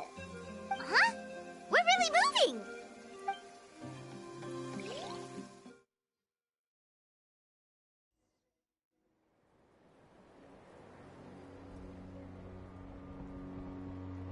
Here it is! The workshop in the sky! Oh, you gotta see it to believe it. Makes you wonder why T'Pol even bothers with phlogiston wings when he has tech like this. Well, according to the notebook, the platform beneath us runs on components from the Cinder City. Those can't be mass-produced. Also, I have some doubts about its mobility after seeing how it moved just now. For someone like T'Pol who dreams of flying freely, this definitely doesn't cut it. But if he's got that relic, he should be able to make a set of prototype wings for himself, right? Why bother making a whole flying workshop so he can mass-produce them? But this doesn't add up. If he's already achieved the power of flight, then he must have bigger dreams we don't know about. But what?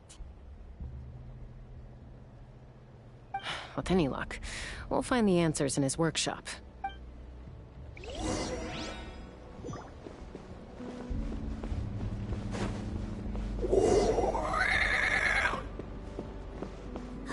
Cocosaurs! Seems like the merchants were right. T'Pol's using...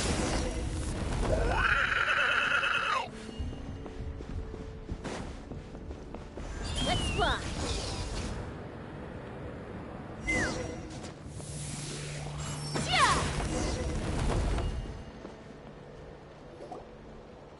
Why won't it fly away like the others? Is it...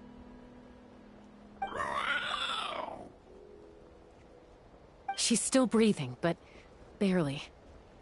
By the looks of it, T'Pol was using these cages to extract phlogiston from the Kukasaurs. Once a Kukasaur is drained of phlogiston, it becomes too weak to move. We'll have to come back for these ones after dealing with T'Pol. Let me see. Looks like a record of his phlogiston research. Log number 330. With the support of... I was finally able to launch the airborne workshop. Even though it relies on the relic for 80% of its power supply, I've at least taken the first step. Log number 348. Research on the relic is progressing well. I should be able to replicate the technology and scale up production very soon. Has proposed a name for this groundbreaking invention: the phlogiston wings. I think I'm getting close. Soon I will achieve my dreams. Log number 377. Encountered some issues with the new smaller model phlogiston wings. The gaseous phlogiston showed some volatility during the refinement process. Thinks we should proceed at a more cautious pace with the refinement experiments. But after so many past failures, I have to prove that I will succeed this time. Log number 114. Ran an experiment using Kukasaurs to refine gaseous phlogiston. It was a success. Log number 117. I have started recruiting merchants and hunters to capture wild Kukasaurs. Log number 121. Major breakthrough in the efficiency of phlogiston yield. Huh? So many parts have been crossed out! Yeah, probably the contact he alluded to in his other notebook. Guess he has a benefactor. Did anyone else notice how the numbering system in this notebook suddenly changed halfway through? We haven't got time for textual analysis, I'm afraid. Grab the notebook and let's press on.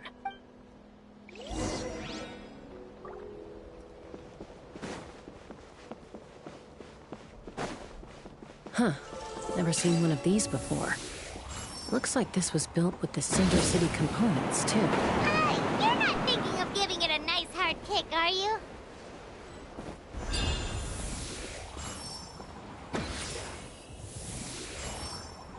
Take me up! Whoa! What's that mechanism doing? It's asking for a nice hard kick where it hurts. Aim for the weak spot.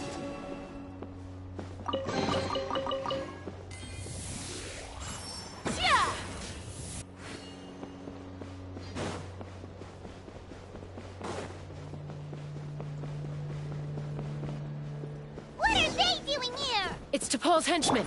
He must have brought them here using the relic in his prototype wings. Watch out!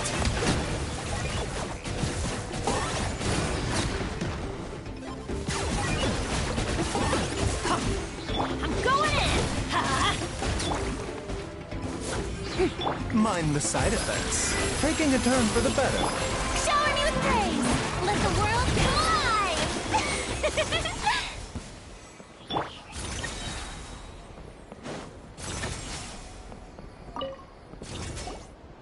Hey, look here!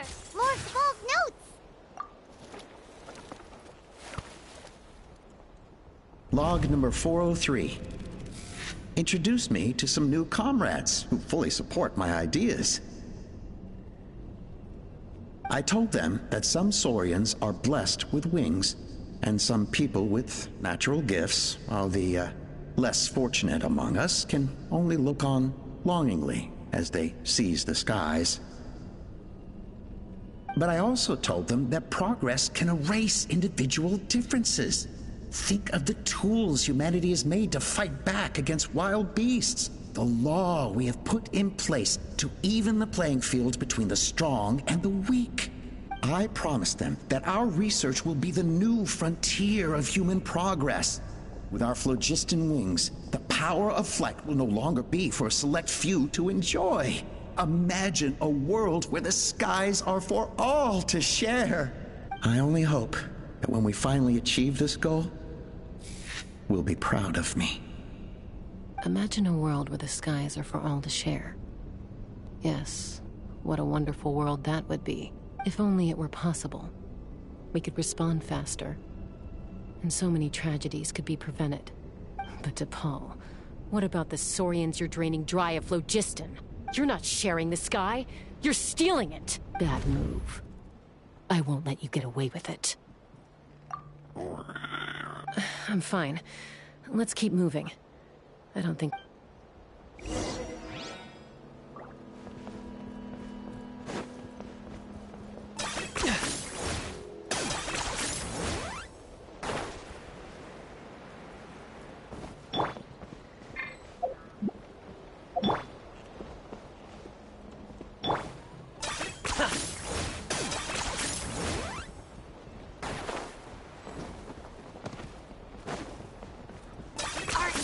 Running away?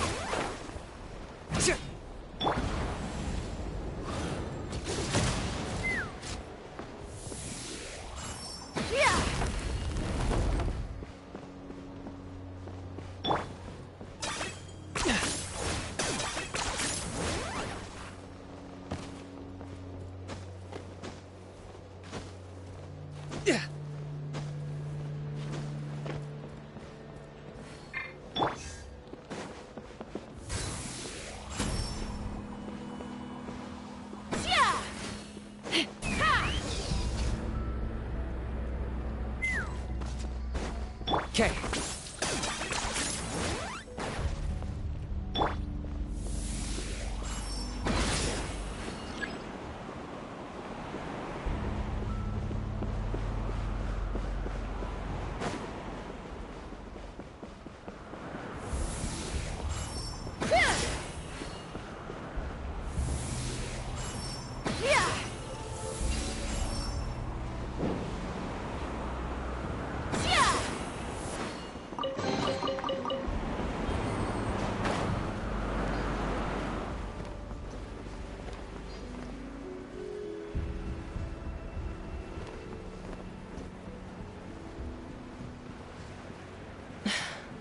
can't believe he captured so many Kukasaurs.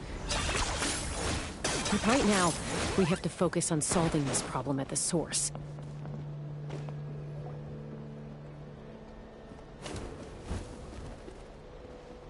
Looks like we've reached the center of the workshop.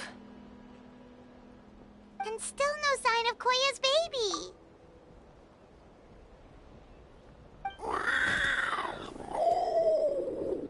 Let's search this area for now. If we still can't find Chime, we'll double back.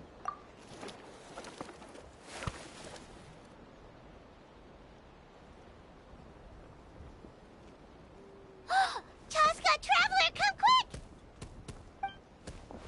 What is it? Did you find Chime? Not yet, but look! It's another one of T'Pol's notebooks! All right.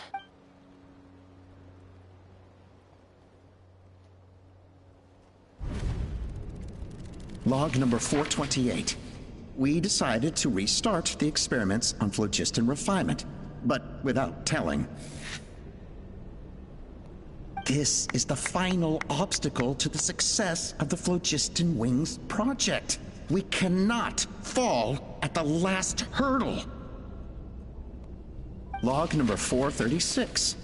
Earlier today, suggested using Kukasaurs as an intermediary to extract refined phlogiston. It's certainly feasible, but... Anyway, as long as our secret experiment succeeds, I'm sure won't bring it up again. Log number 443. We will conduct the experiment tomorrow. But birthday is coming up, so hopefully we'll have a birthday surprise for her. Log number 444. Huh? Why is this log empty? I guess whoever wrote down the log number was prevented from recording the results.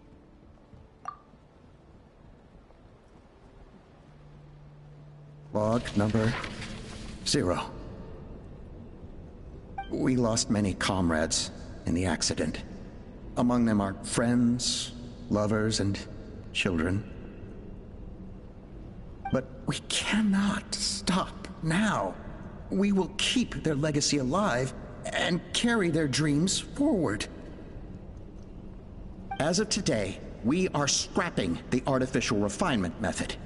Instead, we will focus all our efforts on phlogiston extraction from live Kukasaurs.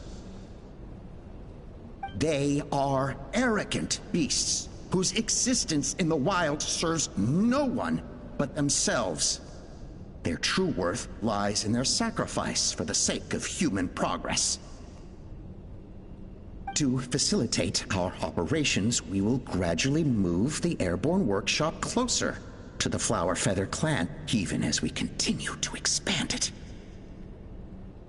All this we do to create a world where the skies are for all of humanity to share. All this we do to make T'Pol's dream a reality.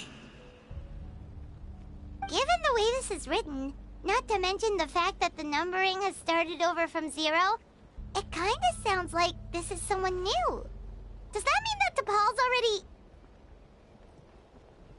There's also a letter tucked in the end of the notebook. It's from Puma.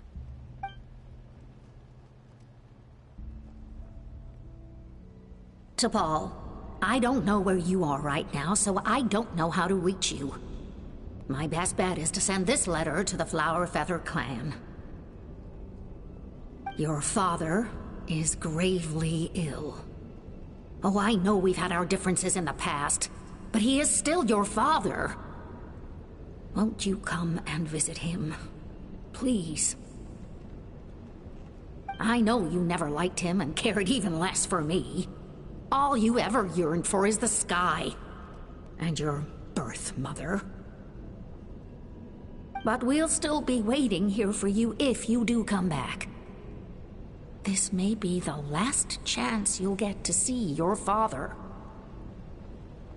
So Puma's not T'Pol's real mom? Huh. Well, she did say he never called her mom, but Paimon assumed she was just venting. We know that T'Pol's father passed away quite recently, and this letter looks recent. By contrast, the writing in this notebook is old and faded.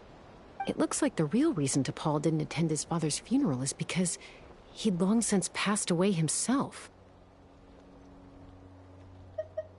If we ask ourselves why this letter was sent to the Flower Feather clan, why T'Pol always yearned for the sky, and how he got his hands on a relic from the Cinder City, it all points to one answer.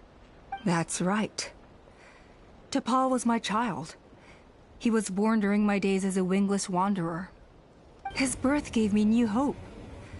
I wanted to become the kind of mother who spent her days as a valiant rider, soaring the skies. Not an aimless, wingless nobody. But his father wanted to settle down, to give his child a safe, sheltered life in his tribe. We fought about it constantly, until the love we once had for each other was gone. He started a new family, with another traveler who was also looking to return home. And I went back to the Flower Feather clan, alone. I had no idea that despite being raised among the children of echoes, my child still harbored dreams of the skies. Can you imagine, Chaska? The joy and surprise I felt when he showed up at my door, asking to join the flying trials. Or how proud I was when he said he wanted to prove his own worth, rather than relying on my position as elder. And then the anguish that overcame me when he was rejected by the Kukusaurs and became wingless, just as I had after my injury. You've got a lot of nerve showing your face here. Don't take this the wrong way, Chaska. I'm not here for a fight. I just want to talk. Isn't that your preferred way to resolve things? I trust you've learned of T'Pol's wish on your way here. A world where the skies are for all of humanity to share. If only his dream can be realized, no one will ever have to lose their wings again. Our aerial prowess will be greater than ever before. War will never again come at such a great cost. The loss of Koichi is a tragedy that need never be repeated. So tell me, Chaska, do you really wish to see the phlogiston wings forever grounded and gathering dust? Nothing you've said excuses all the conflict you've caused. You mean the argument back at the tribe? It was a necessary measure. Sometimes this is the only way to accelerate the pace of progress.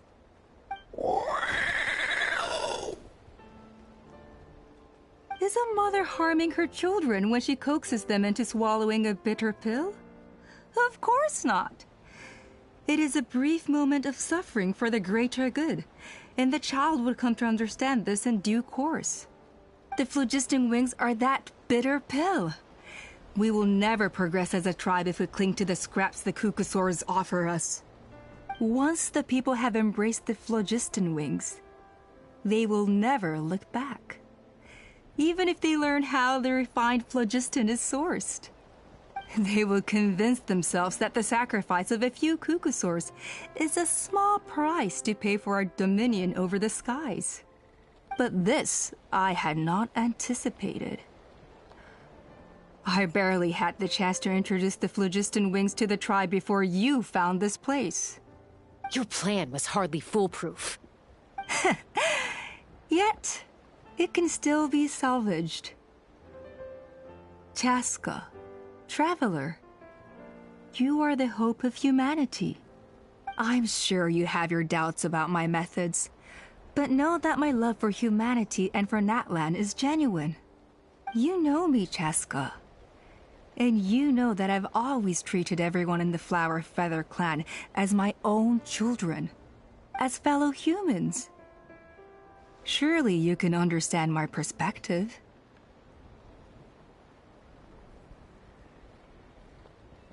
Hey, quit the quips! This is serious! Alpa, Natlan doesn't belong to humans alone. And truthfully, neither do I.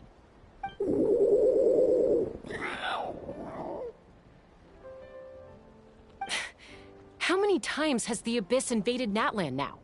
And yet despite how much stronger it is than us, Natlan still stands as a nation of humans and Saurians. Peace imposed by force will crumble in a matter of days, because social bonds are what hold a civilization together. Weren't you the one that taught me that? And yet you would break the bond we share with our Saurian companions to take more power for ourselves? That's as stupid as hacking your own arm off to use it as a club.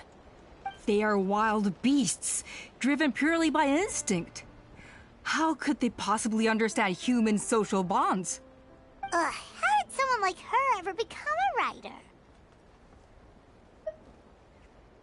Ha! You overestimate them. They bow to the strong and shun the weak. That's all there is to it. They never gave Tepal a second glance when he was at his lowest, nor me when I returned injured from the Cinder City. It's all about survival of the fittest for them. Plain and simple. They obeyed me once I proved myself stronger than them, but the moment it serves them better, they'll abandon me in a heartbeat. You're wrong, Alpa. They only reject the wingless because they don't want to fly anyone to their death. Chaska, I will promise you this.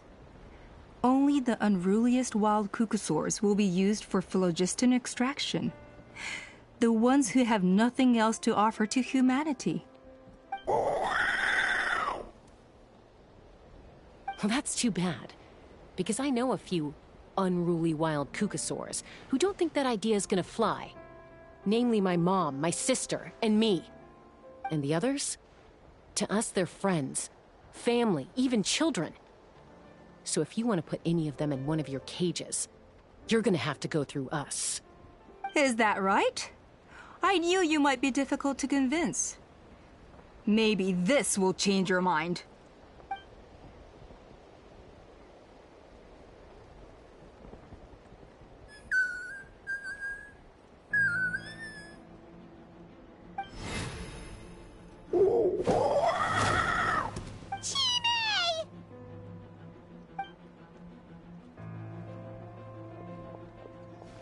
Alpa! Careful! Don't make any rash decisions. Unless you want to see her suffer. Oh no, that's one of the extraction cages! I told my subordinates to take control of the tribe while I was away. Luckily for them, our strongest warrior and our most powerful ally aren't there to stop it. Take control? What are you planning to do with Mutota and his supporters? Merely accelerate their inevitable downfall. They cannot stand in the way of progress forever. It is not the move I wish to make, but I'm afraid you and your friends force my hand. And since you insist on imposing me too, I have no choice but to keep you here until the dust has settled. So that's what you meant by I just want to talk. You never intended to negotiate. You just wanted to stall us. No, Chaska. I genuinely hoped I could win you over. You are the strongest warriors we have. Put down your weapons, and I promise you that no harm will come to this young Saurian. I just need you to stay here for the next couple of weeks or so, while my people consolidate their power. Then, I will give her back to you, and you'll be free to leave. As long as the majority supports our vision, even the Pyro Archon cannot meddle in our internal affairs. Your vision is deranged, and the Flower Feather Clan will never support it. You sure about that? Then wait here and see. Time will tell. What do we do? Even if the whole tribe fights back, Mutota's in grave danger! Stop delaying the inevitable! Drop your weapons and get into the cages, now! She's still holding Chime hostage. Is there really no other way?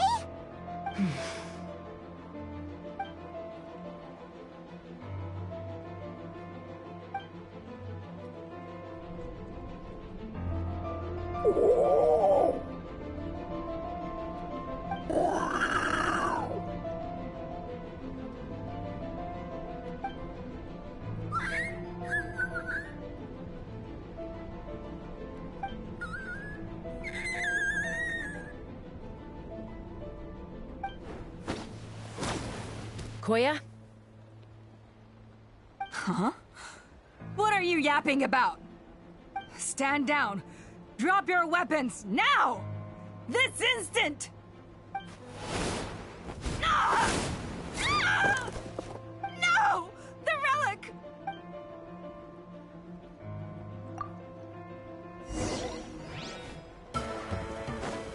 Strike a pose! A bitter pill to swallow.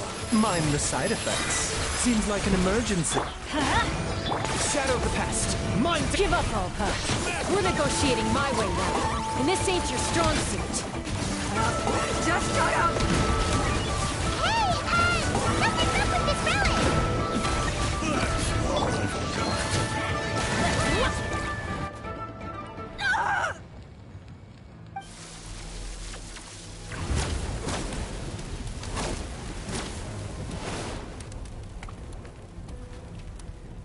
No! What is she doing? She'll bring us all down with her! But why? We stabilized the relic! Maybe it got damaged in the fight. If we don't think of something fast, this whole workshop is gonna fall apart. No. They're directly beneath us. My beloved tribe!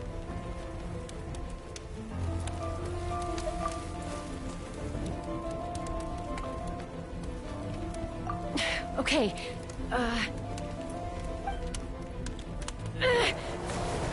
it's too powerful. This ain't a toy like last time. I don't think I can just throw it aside. But we need to get it far away before it explodes. Then the tribe will be safe, and so will this workshop. Koya, remember when we were kids? Come on, let's take this thing high up into the sky. Don't worry, I know I can get rid of it before it explodes. We're talking some surface wounds at most. All I need is for you to catch me at the end. Just like old times. I can't hold it back anymore. We have to go. Don't be insane! Alpa! What are you... You're a fool, Chaska! Why would you choose such a risky solution? We cannot entrust the safety of our tribe to this wild Saurian! I'm the fool. You really think you can stand a better chance than me? Sure, it may be asking too much for an ex-wingless to escape the blast radius in time. But I can fly it a safe distance away, even if it's the last thing I do.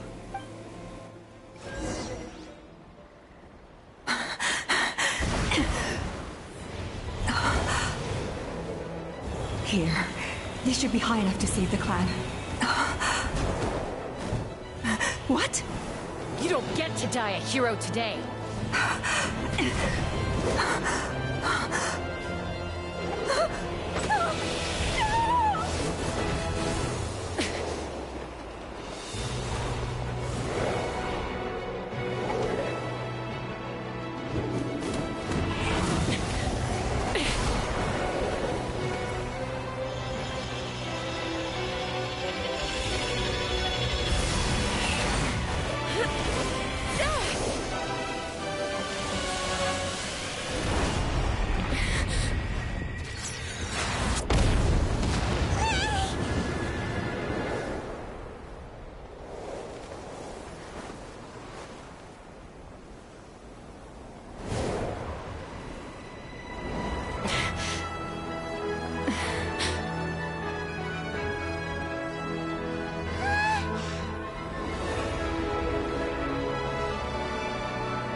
Koya, are you hurt? Let me take a look at you. What do you mean, I'm fine? Didn't I tell you to catch me on your back? Why did you try to shield me from the blast? Accident? Yeah, right. Seriously, you're as stubborn as ever. Chaska! Koya! How are things looking here?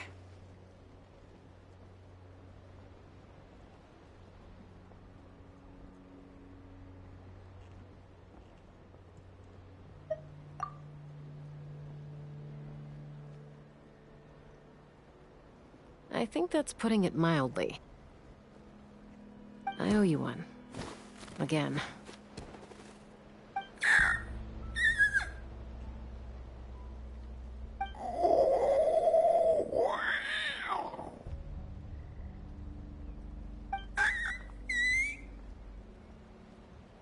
Oh, but be honest. Do you still think Kukasaurs can't form bonds? Mom, I'll figure out the refinement problem. I'll find a way.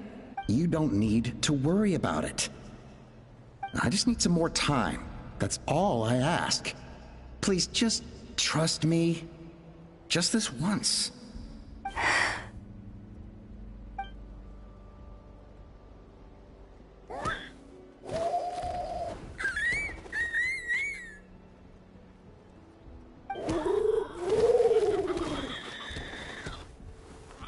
The Flower Feather Clan yield to the strong. And it's up to the winners to define what strength means. So it looks like it's my turn to yield. Koya! Koya!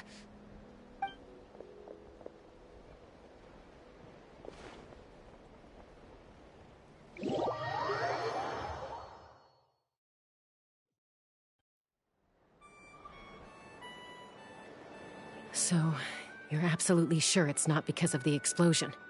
Yes, for the 10,000th time, I'm sure. The blast barely touched her. The reason she fainted was old injuries playing up, compounded by overexertion in recent days.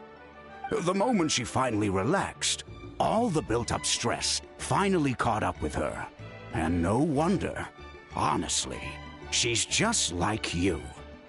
Anyway, now you know how we feel when you go off risking life and limb. Your mother and I would both appreciate it if you lived less dangerously. You know she wrote to me from the Masters of the Night Wind, just to scold me for not doing enough to keep an eye on you. If she wasn't so busy with work, you can bet she'd come back here and chew us both out in person. I'll find an opportunity to apologize to her. I promise. You'd better. No more avoiding us, okay? And don't get me started on all the checkups you've missed. Got it. Got it. Huh? Koya? You're awake. I'll go let everyone know. Hey, but we're not done talking. What are we gonna do with her, Even after everything that's happened, she still hasn't figured out how to start the conversation with you. She keeps saying, I don't think Koya has forgiven me yet. But if you ask me, she's the one who's scared to open up and have an honest conversation. For all her confidence, she's a very sensitive soul underneath. You'd think as a peacemaker, she of all people would know how to reconcile with her family after a falling out. She must have been a handful growing up. Thank you for being there for her. And of course, thank you for keeping her safe when you were up there in the sky. Koya, Uncle Cusco, we're here! Ha! I was just telling her that she's not to go chasing danger with Chaska ever again. Cusco, I understand how you must feel. But it's all thanks to Koya and Chaska's efforts that the airborne workshop didn't come crashing down on our heads. Oh, Paimon almost forgot to ask. They didn't hurt you while we were gone, did they? Thankfully, when her co-conspirators tried to arrest me, I was out coaching Koya and Junan. The two of them were a huge help. They took care of things while I went around rallying the resistance. So, in the end, Alpa's would-be revolt didn't really get off the ground. And as it turns out, not all of the wingless want to see our dear Saurian friends replaced with phlogiston-powered gizmos. I'm so sorry you got mixed up in this, by the way. We should have caught on to Alpa's scheme sooner. We could have saved so many Kukasaurs from getting hurt. Most of the airborne workshop has now been dismantled. We've just left one small, harmless part intact. and repurposed it as a jail for Alpa and her cronies. Let's see how they like being locked up in a sky prison.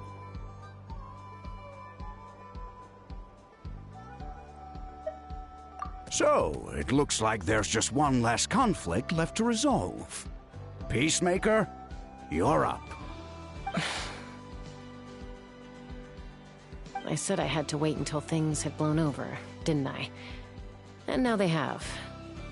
But I still have no idea what to say.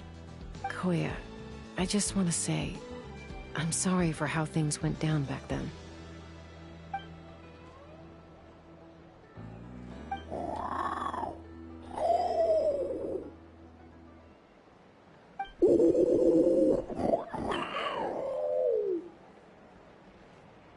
Huh? Does this mean you're not mad at me anymore? There's that family likeness coming through again. But that day, when we ran into each other...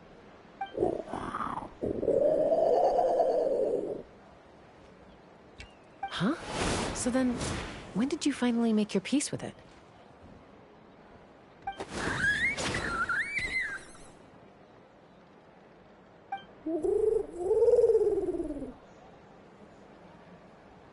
Oh, it's Chima and Chifu. They're here too.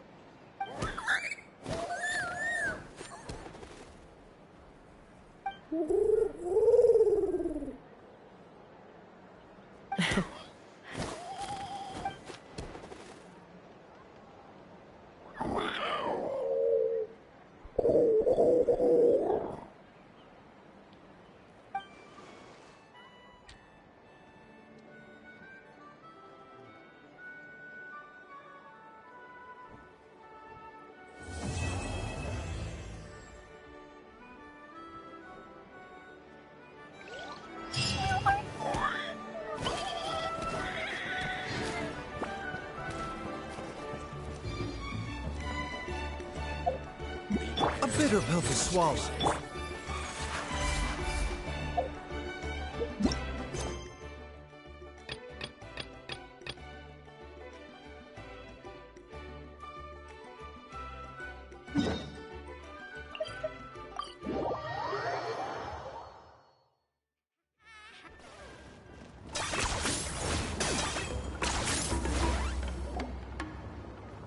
Tosoli, what brings you to the tribe today?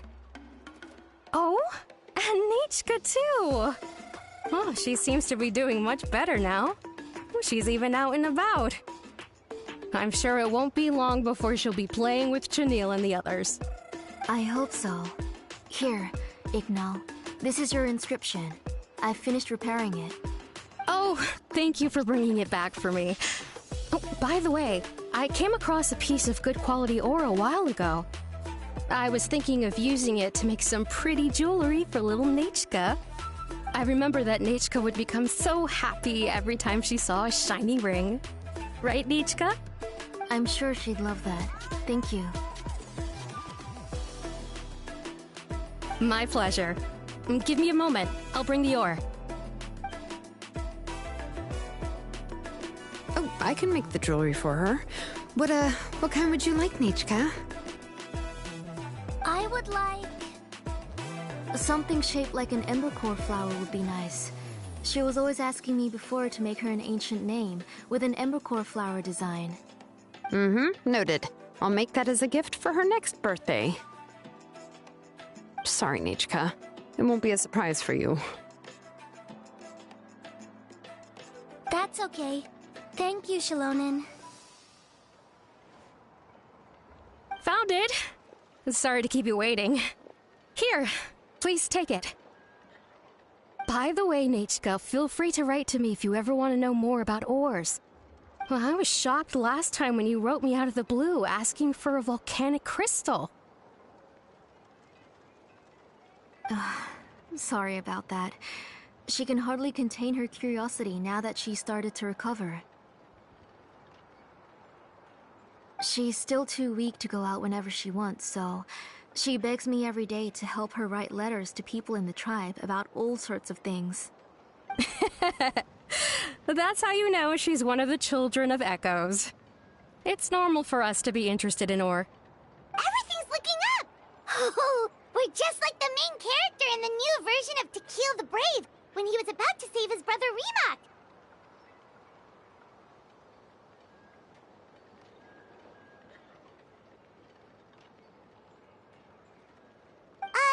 According to the story, we should be right around... let Paimon see... To Kill prayed to the goddess of mountains and fire. Let my brother's name ever live on. I am willing to sacrifice my heart and blood in return. The goddess replied, I've heard your prayer, but your brother is no longer your kin. His name has sunken into the deepest of depths. Then Tequil said, turn my blood to fire so my heart may illuminate the depths. I will bring my brother back before my blood runs dry. Oh, you remembered that whole line, Nechka! Paimon remembers that's exactly what the book... Wait, what did the book say? Paimon finished both books in one sitting. A lot of their content is nearly the same, so it's easy to get mixed up. But the ending in the older version is more interesting, even if it's hard for kids to, well, completely understand. Oh, wait! Nechka hasn't read the other ending. It's okay, just wait a bit and Paimon will read it out for you. That's not true. Actually, I already know the other ending. You already know the other ending? But didn't you only read the edition your mom got for you? Hey, what are you all chatting about so happily? Huh? Mom, Mr. Traveler and I were just talking about the ending of that book. We were just talking about how the bad guy was defeated and everyone returned home safely. It's a really happy ending. Aren't happy endings always nice? But if you already read the whole thing, then what will Mom have to read to you at bedtime? Guess you'll have to go to bed early tonight. But I'll buy you some more fairy tales next time, okay? Okay, Mom. It's pretty good quality. I'll be able to give Nechka a beautiful and durable piece of jewelry for her next birthday. But, you know, for now, let's focus on celebrating her upcoming birthday. Where are we headed to next, Auntie? Next, let's visit Apaish. He should be close by. Stay close, Nechka. Don't go too far. Yes, Mom.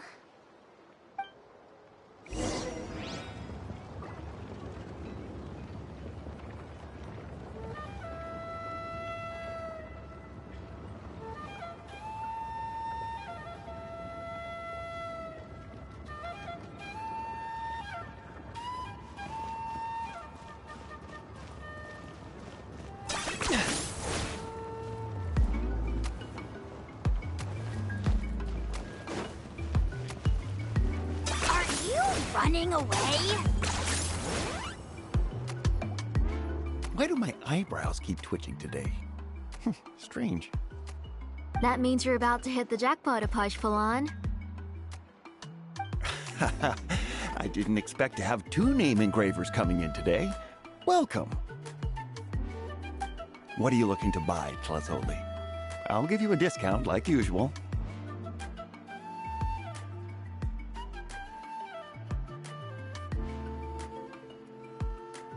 Whoa!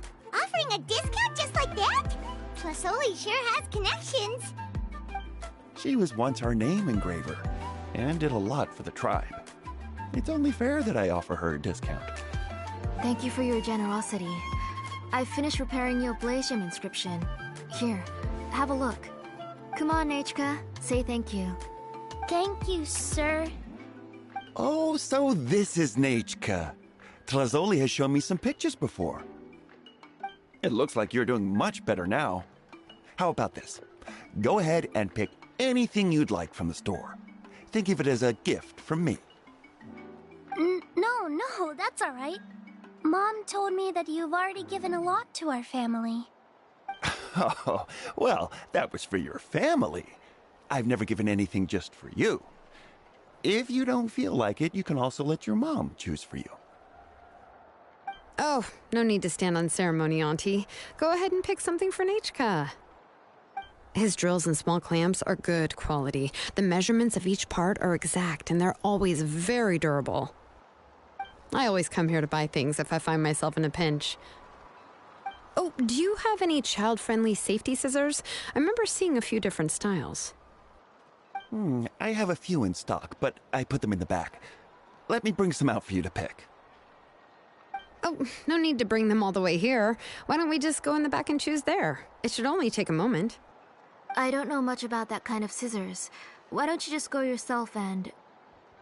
Well, there are too many different designs and varieties of kid scissors. If you don't come and help me choose, I won't be able to pick one that Nechka would like. Come on, Auntie. It'll only take a moment.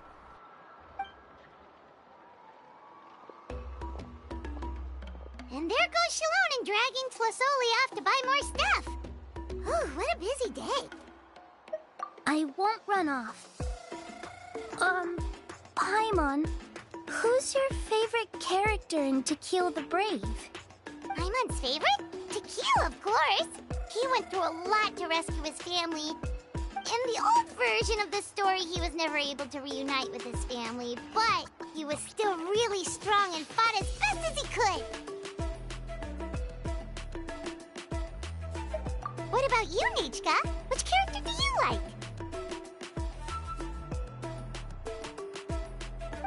I like Remak. Oh, the one who was possessed by Kuatlikwe, but never forgot his brother to kill.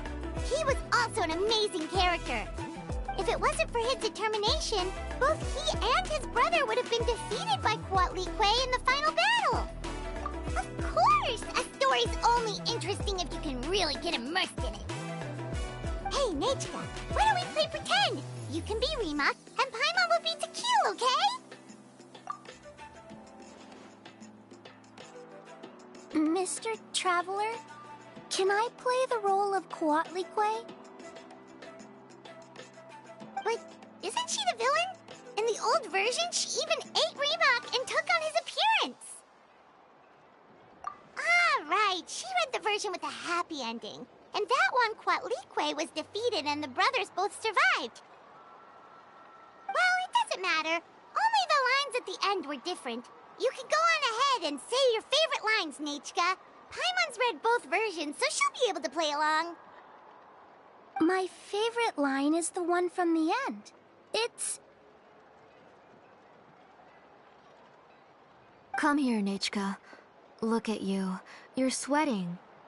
Mom! Let me wipe your forehead. Now, drink some water. This child. You forget everything as soon as you start playing. We've picked something up for Nechka. A Paishpalan will deliver it to Auntie's house once he's packaged it up. How was Nechka? Oh, we were just about to get to the exciting part. Really? Oh, now that Paimon thinks about it, Shilonen has dragged Tlasoli away from us a couple of times now. But... Let's talk later. Just trust me and act normal for now. Oh, we should head to our last stop, Auntie. It's real hot today, and we shouldn't let Nechka be in the heat for too long. Right. Let's go see Chevin and head back home.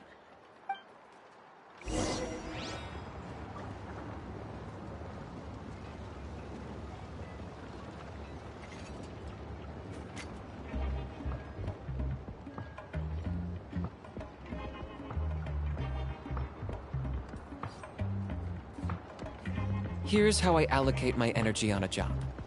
70% goes to investigating, 10% to making a final decision, and the remainder for execution.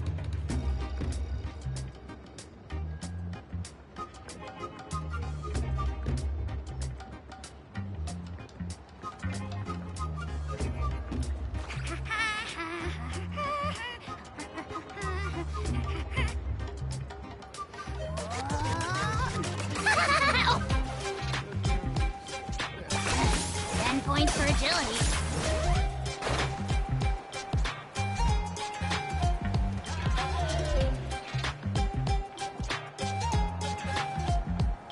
I finished repairing your Blaze Gem inscription, Chevin. I've also reinforced it, so it shouldn't fall apart so easily now. Thank you. How about the volcanic crystal? Was it usable? Yes, thanks for that. You're welcome. I just want to see Nachka get better. Thank you, Miss Chevin. It's fine. Honestly, you're both too polite for your own good. I was wondering where you got the ore for such a large-scale Blaze Gem inscription. So you must be one of Auntie's accomplices, then. Oh, Shilonen. We already know what's going on. You had me worried there. I thought we'd been found out. We'd be in real trouble if Bakal ever got wind of it. To be honest, I won't be able to cover it up for much longer. I've been traveling away from home every few days, and the ore reserves have noticeably decreased. The last time Bakal came and asked me about it, I could only say that I'd been using up a lot of ore to research new styles of jewelry. As for why I had been leaving so often, I said that I had found a new ore vein and wanted to extract some new gems from it. Sorry. I've been talking my head off. Please, come in and have a seat. Sure, we can sit for a moment, but... Miss Chevin, can I go see some of the jewelry over there? You mean Amisha's work? Sure, go ahead. Remember to stay in the shade as much as you can. Paimon wants to go too! We'll go together. Paimon hasn't looked at Natlan's jewelry very closely yet. Really? Then Paimon's gonna take a good look at what they have!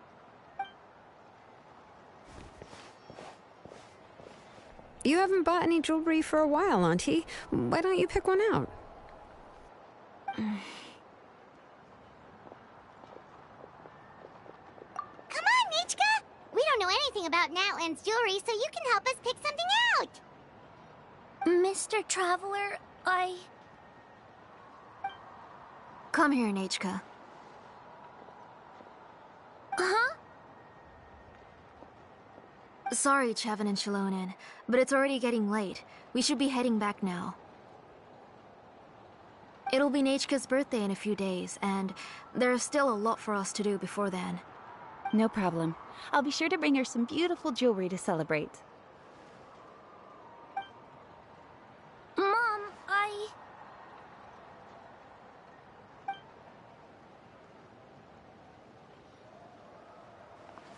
You're getting hot again. Here, Mom will carry you. Let's get going. You forget to take care of yourself once you start playing. Let's go back and we'll have a talk. I didn't. Nachka, I never taught you to lie. Sorry, Mom.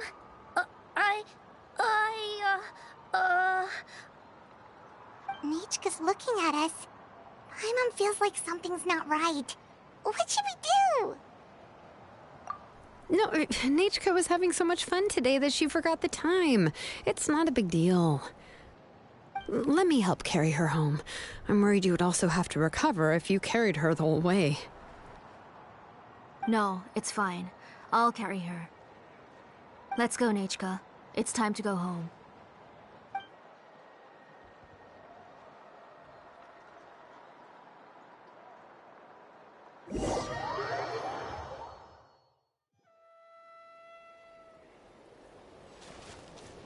Are you running away?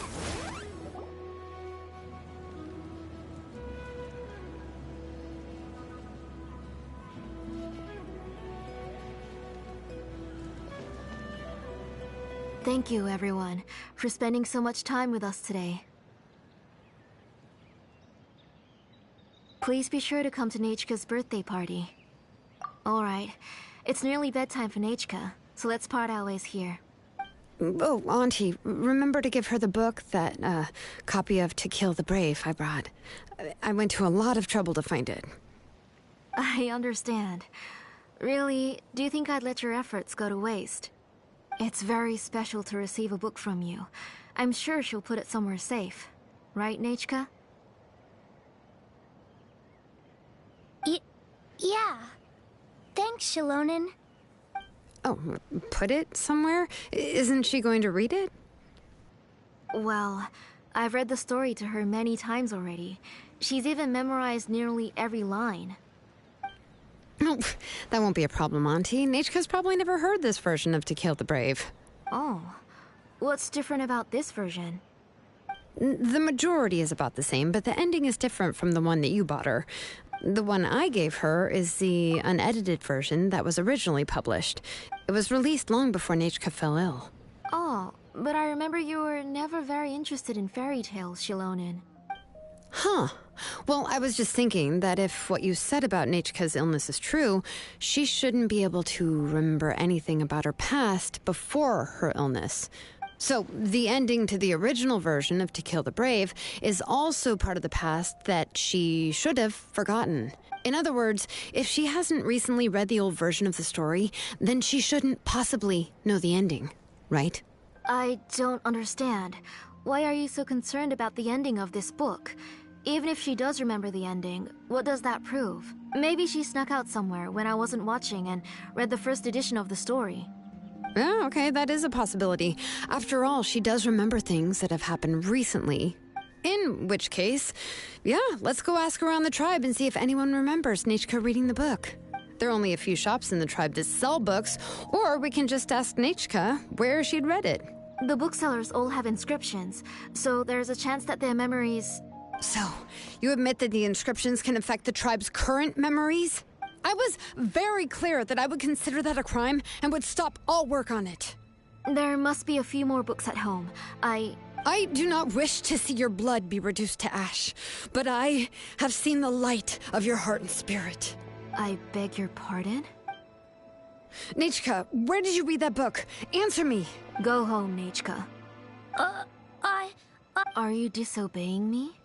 You're the one who wrote me the letter, Nechka. You're the one who wanted the book. Only you can speak for yourself. We're listening, Nechka.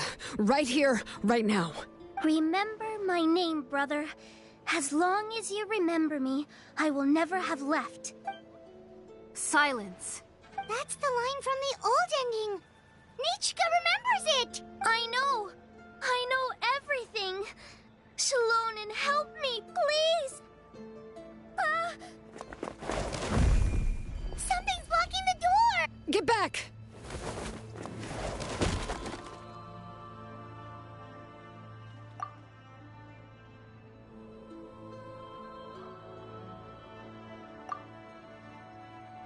Shilonen, wait for us!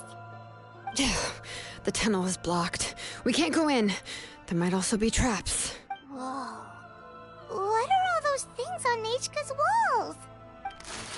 It seems Auntie put all the extra inscriptions she made here. If she's trying to finish that ancient name, there's only one place she could go. Come on, follow me.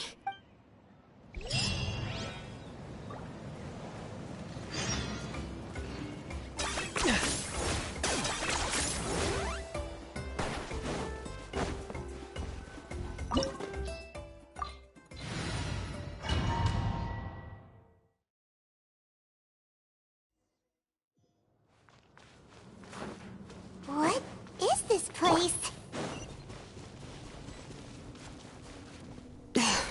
Auntie's workshop.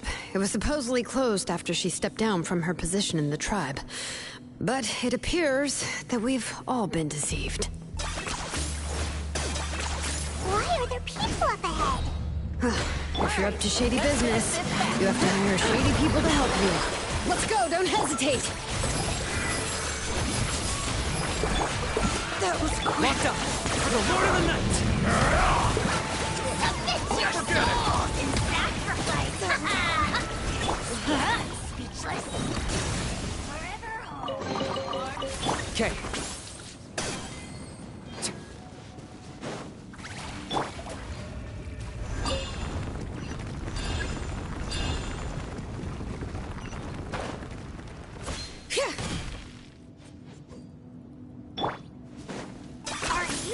running away? Bring it!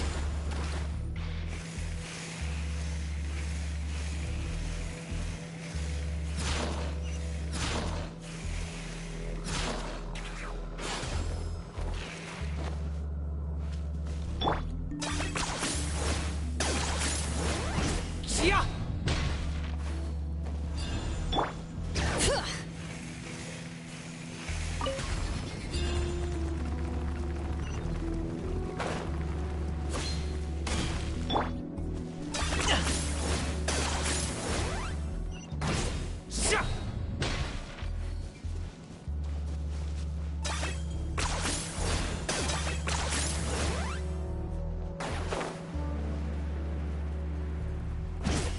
Yeah!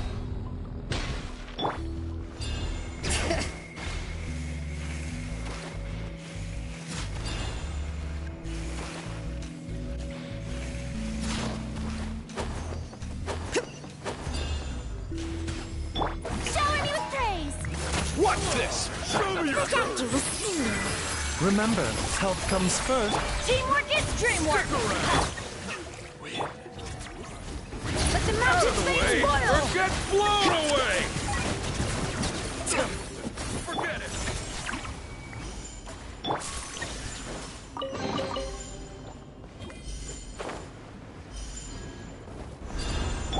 Bring it!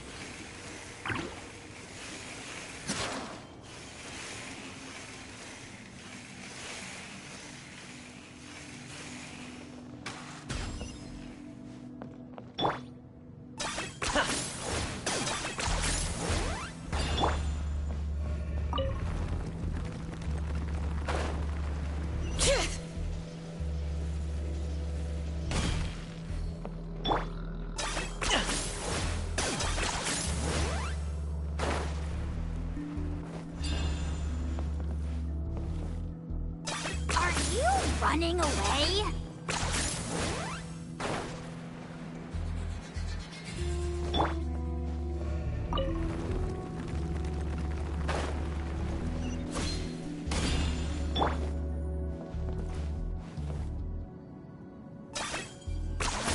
You really are a one-trick pony, you know.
Let's finish this.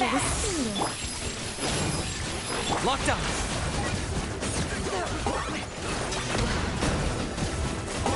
That was quick.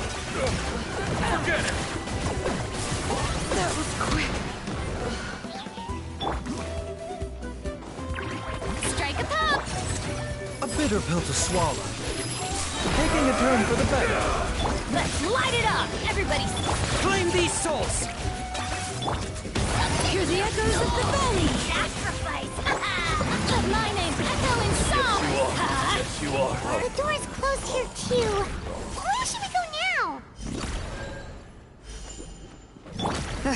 The transport system seems to still be functioning. Let's go look for the controls and get this cart running again. Maybe it can take us further inside.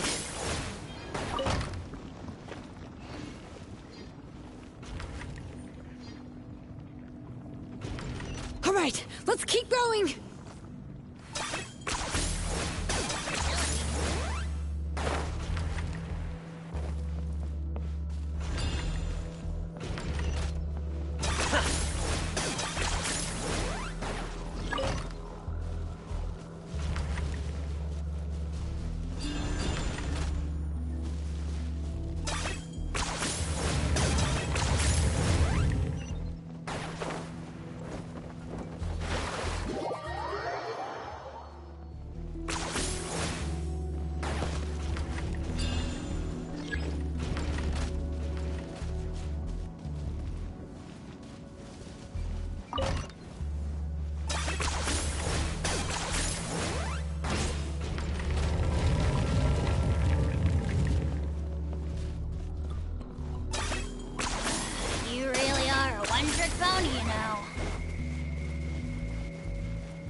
You got here quick. Impressive. Nechka's up there! What are you planning to do to her? I never lied to you. All this time, I've only been trying to save my daughter. Even though she's not my daughter yet. But once everything is over, she will really become my Nechka. What is she saying? Is she not Nechka?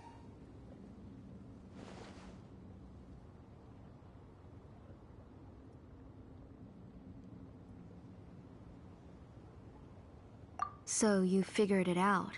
I want to use memories to awaken my Nechka.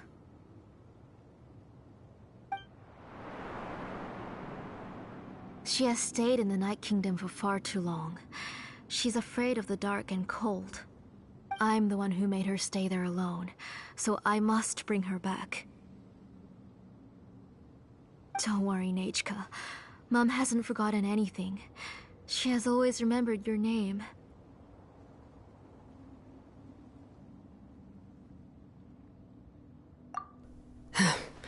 I'm afraid so. Then, who's that girl lying up there? She's a child from my tribe. Her parents were killed in the same abyss attack. But wouldn't you know it, her birthday is the same as that of my Nechka. I raised her and took care of her for many years. I thought that taking her in would help me feel better. I was so happy the first time she was willing to call me Mom. But then, I suddenly felt very scared. Is she really my child? My child's name is Nechka. It could only be Nechka. How could I be happy? My little Nechka is still waiting for me to get her home. As I said, I only want to bring Nechka back, even if it costs me everything. And now, the time has come for me to pay.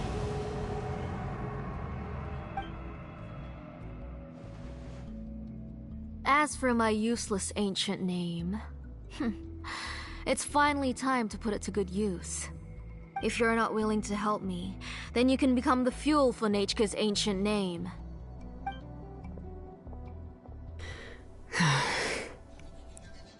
Shilonen, you have yet to make a move. I take it you're examining the inscriptions around you. It's no use. I've already set up the Blaze Gem inscriptions, and the engraving diagram has already begun to run. It's all thanks to your ideas. Now, the central inscription will finally become Nechka's ancient name. After Nechka returns, I'll make sure to invite you to her birthday party. You're not gonna go up there, are you? There's a flaw in this engraving diagram. The weak point is almost about to activate. So on my mark. Don't worry, Nechka. Don't worry. Mom is here. 3. Mom will always be with you. I'll never forget you. 2. Wake up, Nechka. Now. Please, wake up. 1! It's alright. It's alright. You'll see Mommy soon. Nechka.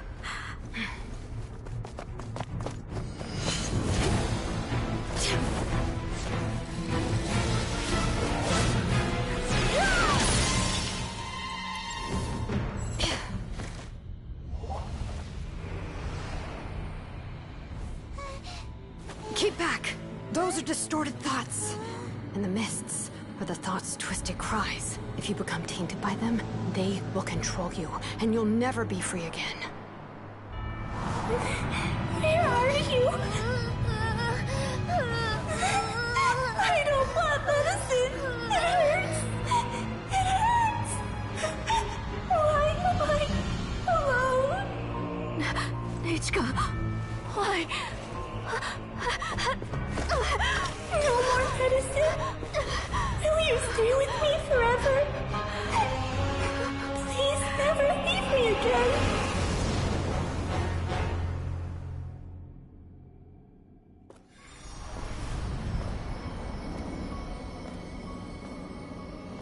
Telasoli. You're the one who twisted Nechka's name into a shackling prison. It's time for you to hear her true voice. Stone engraved and echoing peaks. Converge, disperse. In ashes be reborn. For flames born anew, and the blazing dawn. Mommy will be with you. Nechka.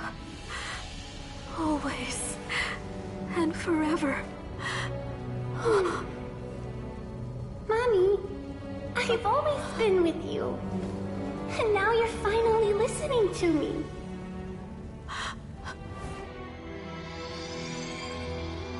The old births the new, as flowers shield the roots, so life ever cycles until we return to the loam.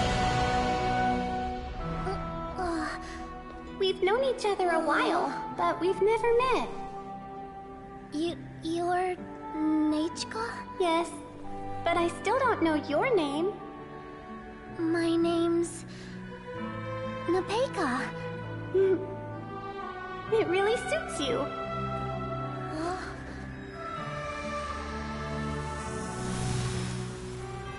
Nepeka,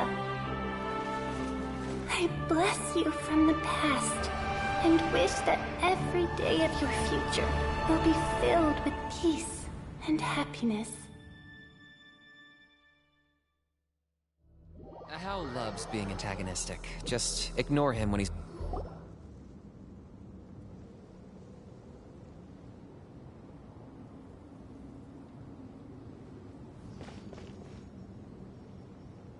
I saw Nechka and was speaking with her, but now... Where did she go? Nechka? Nechka? Where are you? Answer, Mummy. Please. Please. Shilonen, you saw her too, didn't you? You saw my little Nechka. I felt her hands and hugged her. I was right. I was right. Those gray shadows were just a minor mistake. I just need to restart the ritual again. Alright, I'll start it again and Nechka will... Have you still not come to your senses, Auntie? What senses? I was not wrong. Nothing about what happened was wrong. She's just a little upset and was trying to ignore me. That child sure knows how to throw a tantrum. But I understand. I can accept that. Enough, Tlasoli! The person you summoned with the Blaze Gem inscription wasn't the real Nechka at all. You collected memories of Nechka from countless people, but you forgot one thing. Among what you gathered were not only real memories, but also countless emotions. Didn't you realize what kind of emotions people would feel upon seeing Nechka's condition? When people held a dying child's hand, when they felt her faint breath and saw the helplessness in her eyes, when they sensed her body growing colder and colder, what could they feel but abject pain and sorrow? I took those emotions. You absorbed those emotions into the Blaze Gem inscriptions and solidified them as a piece of her past. Those gray figures were projections of that past. They could only reproduce the appearance of Nechka in her sickly state. What the real Nechka wished to say was drowned out by those twisted and painful thoughts. I didn't want things to turn out like this. All I wanted was to remember Nechka, to see her again.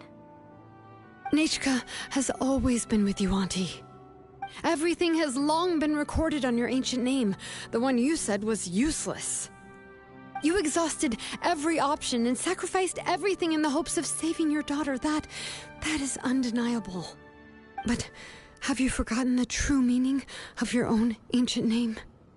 My ancient name is Undugu. The immovable love between you and Nechka has already been recorded in your ancient name, but you chose to ignore that.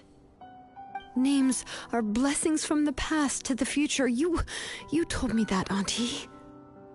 You gave Nechka her name, her first blessing. But now, you've turned her name into a prison by taking an innocent child captive, and you've imprisoned yourself. Nechka is everything to me. Without her, I can't see any future for me. And as for blessings... what blessings have I had since the day she passed? I see her in my dreams every day, grasping my hand, telling me she's in pain, asking me to hold her.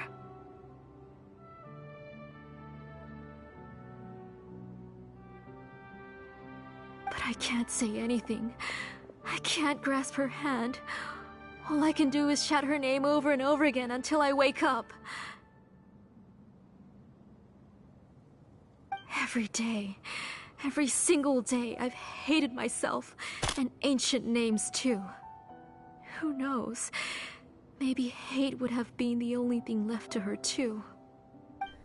You think Nechka would have come to hate you?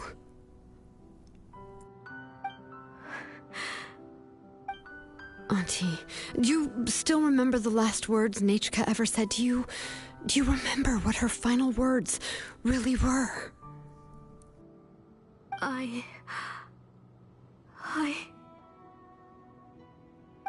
The reason you haven't felt blessed is because you've forgotten the true past. Auntie, you've been wallowing in memories of your imagination and refused to let go of them. A name without a past is nothing but a withered tree with no roots, rotting without a future. It's over, Auntie. It's all over now. Slowly now. Why don't you stay lying down? Oh, on second thought, this might not be the best place to rest.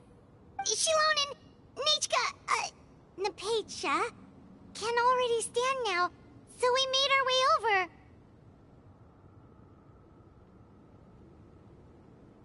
Thank you, Paimon and Mr. Traveler. I'm fine, really. The real Nechka helped me just now, so it doesn't hurt much anymore. That's good. If you became Nechka, then this story would really become the To Kill the Brave. This isn't the place to chat. Come on, let's get out of here. But what about Tlasoli? Oh, don't worry. She won't be able to cause any more trouble now.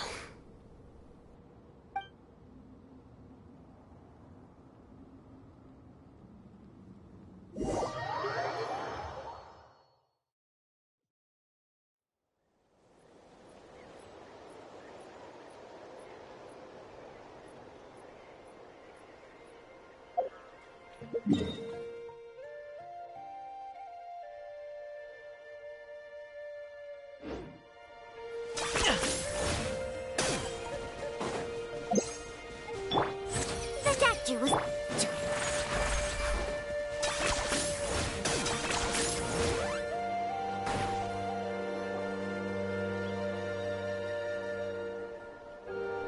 All right, I've locked Auntie in the house with a few ropes. I'll take her to the tribe shortly to be punished for what she did. As for now, we can get away from the house and get some sun. After dealing with all of that, I'm completely out of energy. She's already planned out everything. Shilonen sure doesn't waste time. It's still so scary to imagine. Tlasoli wanted to turn her adopted child into Nechka, and she even nearly succeeded.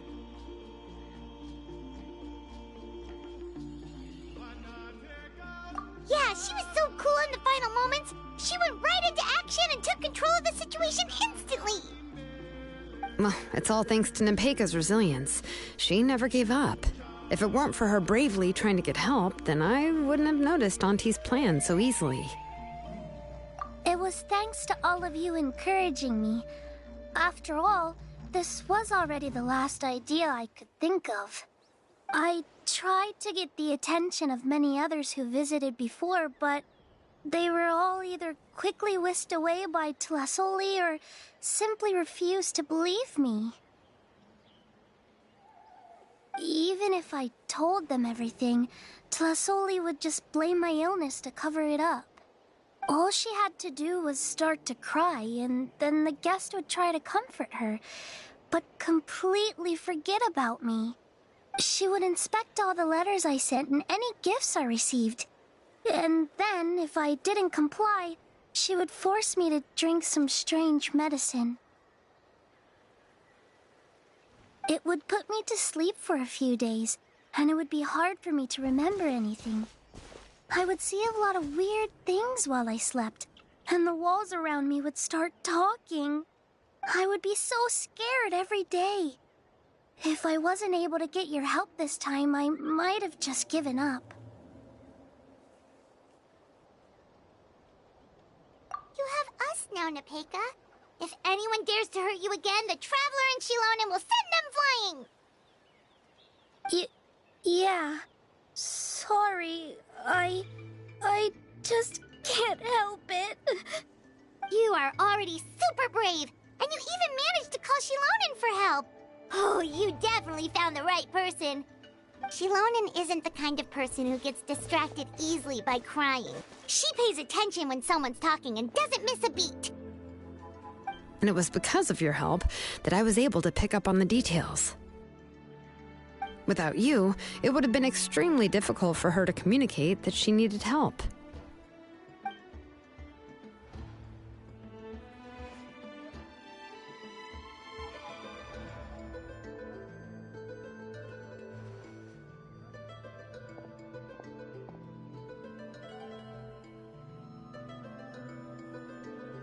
Tlasoli would certainly be more on guard if I tried to speak with her, and would probably have just kept Nepeka locked up in her room again. So we had a part to play too! But where did Tlasoli even get the confidence to try this scheme? When Nechka was alive, surely many tribe members would have tried to help her. Was she not scared that someone would realize that Nepeka wasn't Nechka? That's certainly a possibility. The inscription she created would not only collect information related to Nechka's past, but also actively erase people's memories of Nechka. It's similar to graffiti. If you want to paint something new on a wall that has been painted before, then first you must remove the old painting. It's possible that I was also one of her targets, which would explain why she was so willing to let me have the central inscription. Whoa, and you still took it? If it were Paimon, she would have thrown that thing away the first chance she had! Well, you can't uncover the truth without taking some risks, right? If I hadn't disassembled the inscription myself, I would have never realized her actual motives. So you suspected her from the very beginning? Oh, no, she's my auntie after all. How could I have seen her as a villain from the start? The most I did was keep the possibility and a corresponding plan in mind, and it was just our luck that the worst-case scenario actually happened. But now that I look back on it, we still managed to rescue a suffering child, even if that wasn't our original intention. Anyway, I think we've just about summarized everything and praised each other enough by now. Everything is finally over, and Nepeka can finally be herself. So, what should I do now, Shilonen? You should do whatever you like, of course. No one's going to lock you up anymore. But I don't know what I can do. Everything I know is about Nechka. What she'd like to eat, which flowers she enjoyed, how she acted and spoke. I'm not her, but I can only be like her. I don't know, Shilonen. I just don't know. Oh, don't worry, Nepeka. The Blaze Gem inscription isn't working anymore. No one will force you to be somebody else again. But I no longer remember anything about myself now besides my name. What if I never remember my life and lose all of my past? I'm scared, Shilonen. What should I do? Oh, don't cry, Nepeka.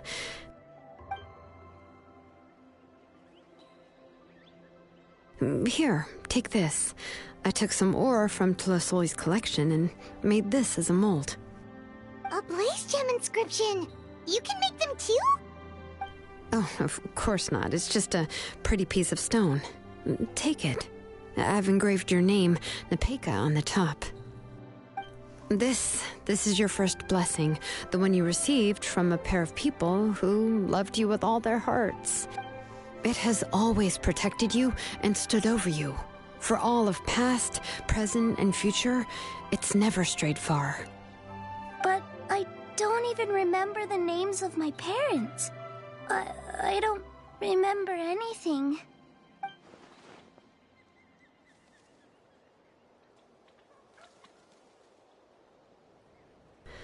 Huh.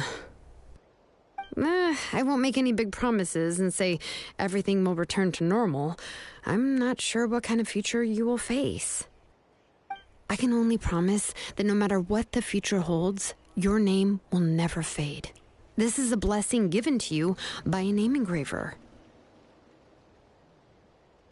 You'll continue to grow and mature as a sapling sprouts upward and becomes a healthy tree, or as birds spread their wings to fly high into the sky. Your name is your starting point, as well as your guide. Remember your name and everything you've experienced, and you'll know how to step into your future.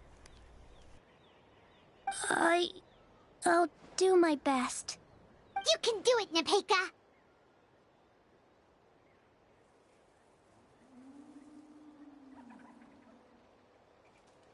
Thank you all. Shilonen, Paimon, and Mr. Traveler. If you really can't come up with what to do, don't worry. Just relax and take it easy. We're from the same tribe after all. If nothing else works, I can always go to the elders and look up your history. And until then, you can stay at my workshop. I can handle another mouth to feed.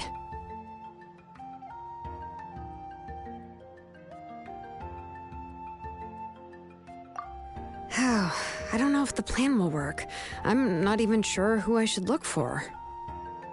Well, rather than placing our hopes on a plan that relies so heavily on luck, we should just focus on ourselves. Well, anyway, enough about all that for now. Let me take Tlasoli back to the tribe first. Oh, come with me, Nepeka. Oh, gosh. I nearly forgot that we haven't even had dinner yet. What would you like to eat? Huh? Oh, anything. I'm not picky. Oh, good. Let's go. We have a lot of work to do. We have a very busy future ahead of us. Oh, and one more thing. Happy birthday, Nepeka.